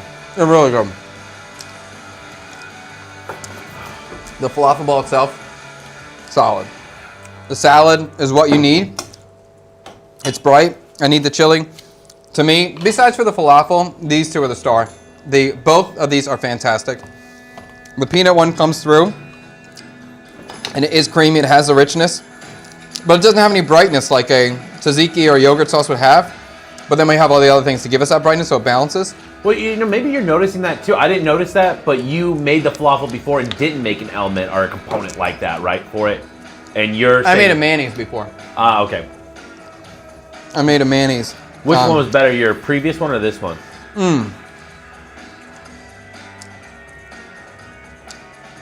The previous one was brighter in flavor. I can't say it's better. I'm more excited about this one because I think these are a success. The peanut and the black bean. Could you do this with? What would you think about doing this with the? Remember, you made, and I can't remember what this is called. It's not banh pia. The sweet Vietnamese bread that can be open like a falafel. You one time made a Bánh tiêu. I was gonna buy it on the way here. There's usually a frying lady on the corner, and I was gonna buy bánh tiêu just as something else to show. Yeah. She didn't have it today, but yes. Yes. I'm wondering, is this something that would sell in Vietnam? If you opened up a stand and started selling this, would Vietnamese get down on this? I think so, because it's vegetarian. You'd have a lot of there's a lot of vegetarians in the city looking for something. I think it hit. We'll get that young man's opinion and we'll find out if it's gonna work. Yeah, that's right. I think with the previous thing you cooked, I think it's gonna selling hard. I think. Which one was it? The other falafel. The other falafel. Oh, he tried that before. I did rewatch that video, the Boomball ravioli video, and it was so funny when you're like, "We're gonna be rich." It was so good. Let's sell everything, chat. The problem is just making it. That's the hard Man, part. you should have. Yeah. Well, now I want to put everything in the banh mi shop as well. This could be sold in the banh mi shop. Dude, I just think it's so great you did the lotus seed. The idea of the lotus seed, like that has me excited because I can go home and make this. Yeah, you can make this. know? Yeah. And I don't have to plan it a day ahead of time. Awesome. And you have the added health benefits of the lotus seed too. It's just like it's like another. And if you sold this on the street too, because you'd be like, healthy lotus seeds, good for you. Yeah. There's just this one has a little hole in that side, so be careful. I bet there's a. I think you can do one for him. I'm making another one. Here. Oh, okay. I bet there's a vegetarian Let me use spoon, restaurant gonna charge 200 for that. 200K for this? Yeah. How much would it cost on the street? I don't know. Oh, you guys can. 80? Would you pay 80 for this? Yeah. You'd pay 80. I'm pay 80 for this. I think you got to get the price down. I think you got to be in the 50s. I think you could be 50. I think 80 is high. Because lotus is expensive. Yeah, lotus is expensive, but it cost me. It'll probably cost 25K for the lotus for the portion, maybe a little less. Less if you're buying in bulk, I'd assume, right? And you're gonna get a whole. You're gonna get two halves. You're gonna get a whole pita. All right, so we'll get Tang to try this. We'll get his opinion. And we'll call it stream and end. We already have our vote for the next one, so that's super cool. But let's see what the true Viet, Mr. Victory himself, thinks. He had one falafel in his life before, and I made it. So this is his second one ever. A little bit different style. The other one he said he was craving, he was thinking about it even after the shoot. So we'll see if this is gonna satisfy that flavor he's been thinking about. Here you go, dude. You got a little toasty bread in there, but you're all right. And I'm gonna eat another one too. Freaking good.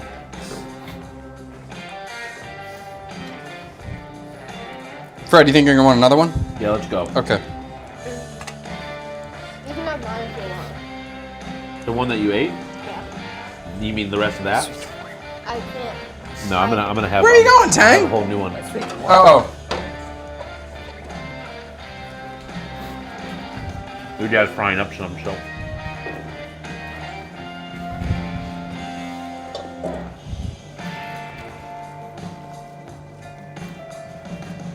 Looks good, dude. Yeah. Are you feeling excited, Tank? Yeah, I'm reliving my memory right now. So when this won last week, you were like, Yeah, yes, sir. Yeah, he actually really. I didn't realize he liked that thing I'm so much excited. from before.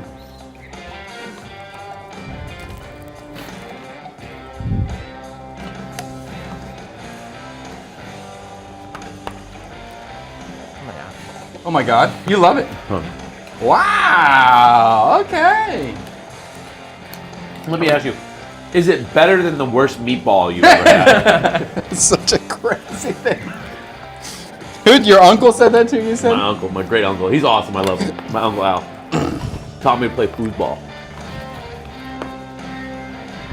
Is it better than the 5th worst meatball you've ever had? Now I want falafel. I have to come to you. Yeah, you want a falafel? You got to come here. Yeah. Well, we got to see. We got to get Mike to open the first banh mi shop, and then we'll talk and see if this is gonna be the next thing.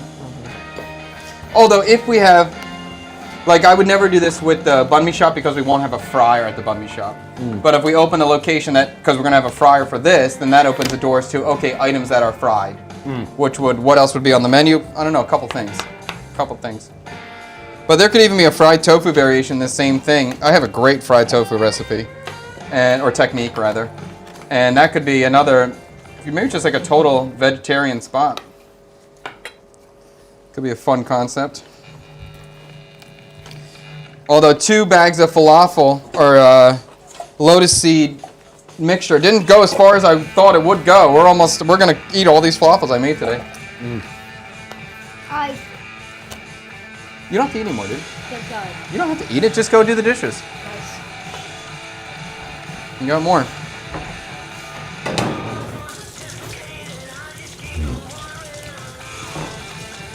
So good. Yeah.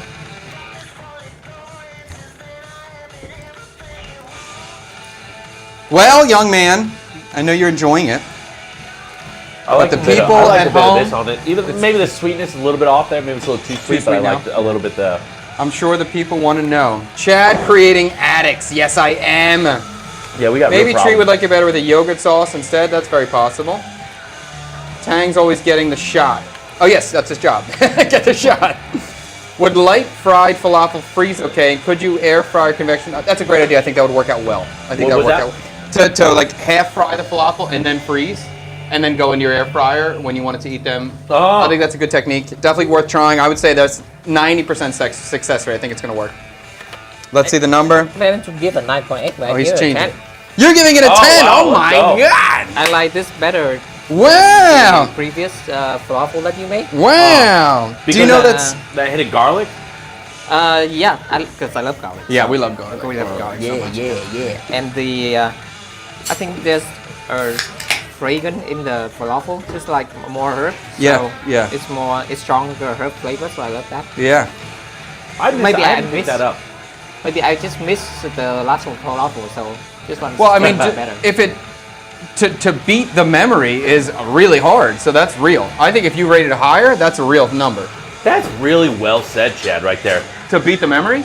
To beat the memory Oh. is hard, and that's true super with hard. so many things in life. Really, Yeah, not just food. Yeah. Beating the memory is like I don't even. It's hard for that to even be possible. How do you remember? You know, Well, if you remember a dish in your head and you're like, oh, it's so good, and then you try it again, you're like, oh, it's good, but it wasn't as good as the first time. It wasn't as good as the time I had it before. That's usually the case. you know, after that night, I just go home and I bought the loaded snack to eat because I made it so. After that night, Yeah. just eating Lotus crackers or trying to make Yeah. it, or just because you wanted that And Lotus. buy the That's so loaded funny. cracker. You know, on my palate right now, for me, it's very hard to discern that this is even Lotus compared to it being chickpea. Yes. I don't think you would know that this is Lotus. I really don't. You would just see it as a fried bean thing and tastes good. I don't think you'd pick it Lotus right away. I think if I told you it was chickpea, you would believe me. And it's also because the Lotus flavor is delicate, and this is so aggressive with the garlic and the herbs that are in there as well. So it definitely takes it over. I never tried chickpea. You know, I'm surprised that we didn't get a Michael Cross the Road Sir popping in here. He's missing this one. Oh, he That likes the insight falafel. into the filming process was amazing. Well, I'm glad you saw it, Bob. I don't know which moment you were talking about, but I'm glad it was amazing. We are getting ready to cut this stream. Let's say 2 more minutes. If you guys have any other comments or questions or suggestions, throw them in the chat. I'm going to make another falafel for Cyber Daddy, XX Cyber Daddy, and I'm going to make another one for me. We're going to call it a day. Maybe another one for Tang as well, I guess. We'll see. Yeah. Yeah, I'm crushing another one.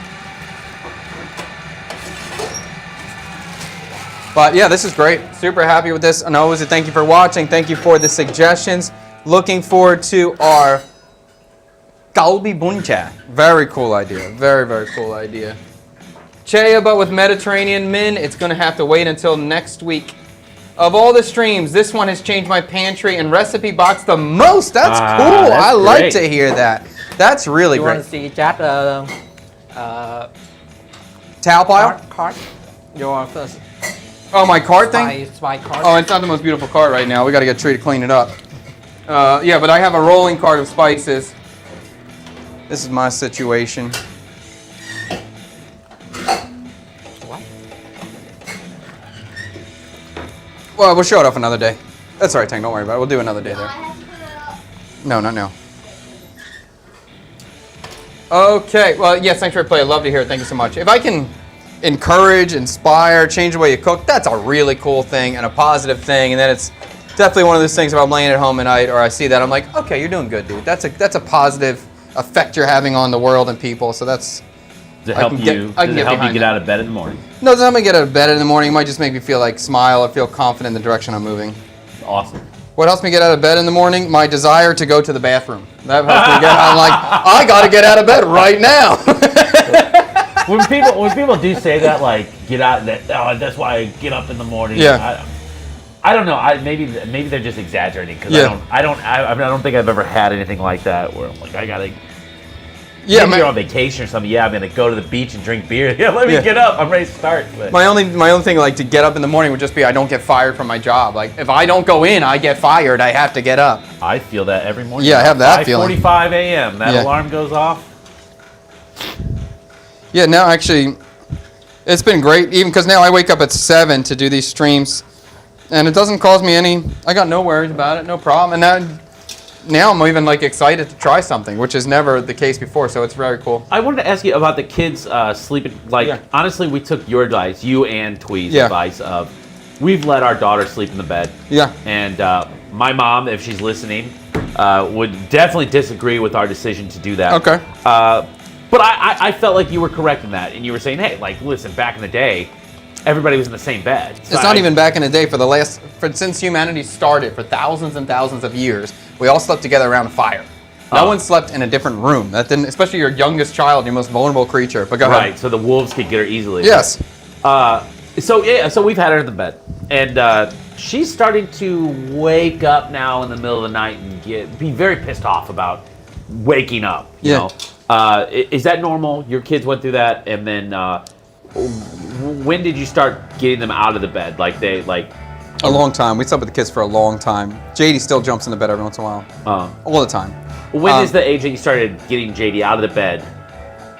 Well, cause it was different with JD because she had two brothers, so now she sleeps with her brothers too. Okay. So it was different.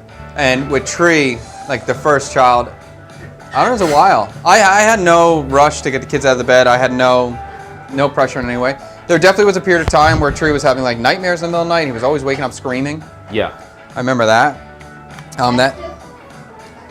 And there wasn't because that's happening. You thought, oh, maybe this is a bad decision. The real person to ask is in the chat right now, Miss Tweet Kubanoff, the top VIP. She said when newborn came, that's when the baby got out of the bed. When the newborn came, the older one got out of the bed. But you guys, you said Tweet did say that she's had all three babies sleeping in the bed at one time, a few times, right? So that would have been Tree. I think because Tree would have been 6 at that point when JD was born. So that might have just been a 1 or 2 off. That wasn't normal to have him in there. It would just been a cute moment to have all 3. Right. But I think Tweet's gonna answer that better. I would ask her next time. You were just like, oh, the kid's not in the bed anymore? Okay. Say what? You said, oh, the kid's not in the bed anymore? Okay. Yeah, I really had no thought. Or it would just be like, oh my God, we got a new one. Oh, she's so cute. Put her in the bed. I'd be curious, chat, any of you guys that are chatters, any of you guys that are parents, I'm curious how many had the kid in the bed and then didn't have the kid in the bed. Just curious. Because everybody's told that you're supposed to get them out of there, but I don't know how many people actually do. I'm a very old school kind of dad here. I like to keep everything nice and close. I agree with that, and I like that mindset. Like, how was it before? Who's telling me that I need to get my kid out? Because it doesn't seem like that's... I understand the sleep training thing, but the idea of putting an infant in a different room to me doesn't make sense. I don't get it. It works for some people, okay. Don't work for me. I don't understand. And maybe it's just because in the U.S., both parents are going to work. I think that's both parents need to sleep. The real reality. This is good for the children, right? So that both parents are working. Yes, I think American culture has influenced how we raise our children. Maybe not to the best way. Yeah. In my opinion, yes. All right, I'm going to put these falafels together for these 2 sweet gentlemen in here. Thank you so much for watching. We are going to call this stream an end. Wait a minute, one more thing. Last one. What do you think is the #1 culinary lesson a Westerner can take from Vietnamese cuisine? Ooh. What is the #1 thing a Western chef... Let's try again. Here we go again. What is the #1 thing a Western cook can learn from Vietnamese cuisine? Well, let me think about it now. Can I give mine? Go ahead. It's something that struck me right away when I came over, balance. Yeah. As a cook, I did not... it was something that I remember talking to you about, is that at Alinea, you guys had like simple syrup around, and it would go into everything, right? Yes. I did not cook like that before. Yes. On my saute station, simple syrup was not an ingredient that was right there. Yes. So that balancing everything out, I think Vietnamese food has really driven that home. And now I feel it when I go back to America. I'm like, give me a pickle or something. Give me something sour. Like, this is just too heavy, too much. So yeah, that for me, huge. Well, I feel like he's a total asshole for taking my answer. The answer to that wonderful question is balance. Balance is the answer. With Vietnamese cuisine, there's always some sort of balance.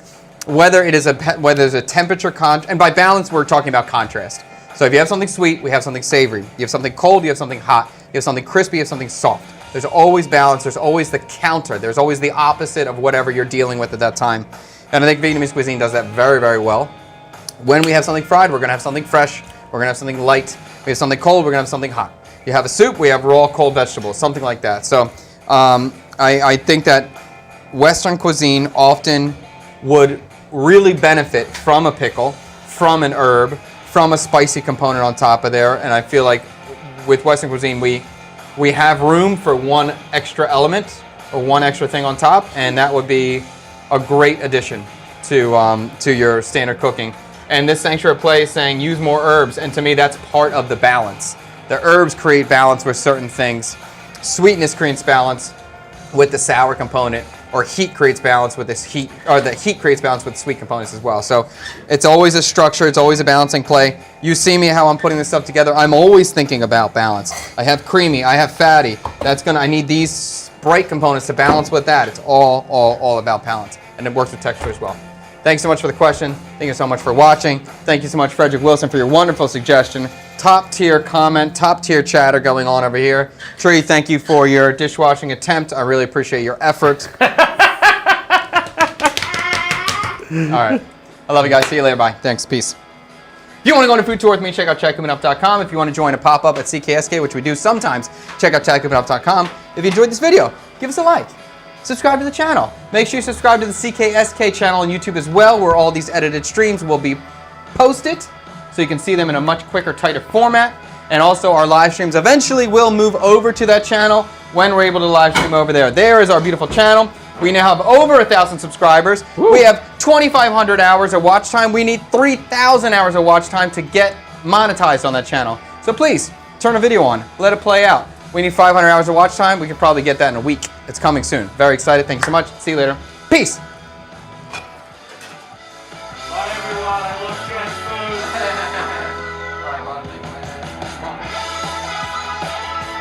Okay, should I give you the real rating now? Yeah, no, Yeah. It's a 4. Oh, you guys know it.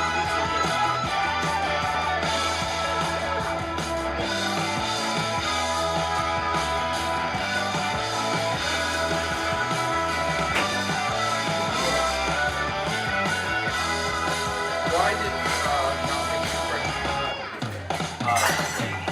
Too late? Yes, still late.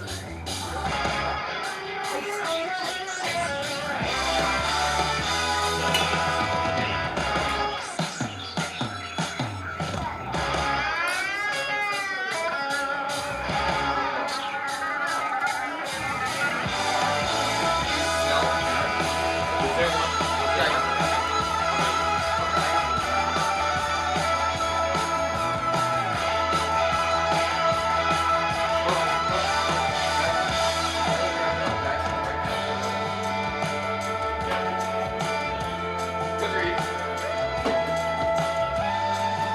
Do you have any concern you look at it's relying on the if you're separating, you don't feel any connection, you realize it's not a real thing.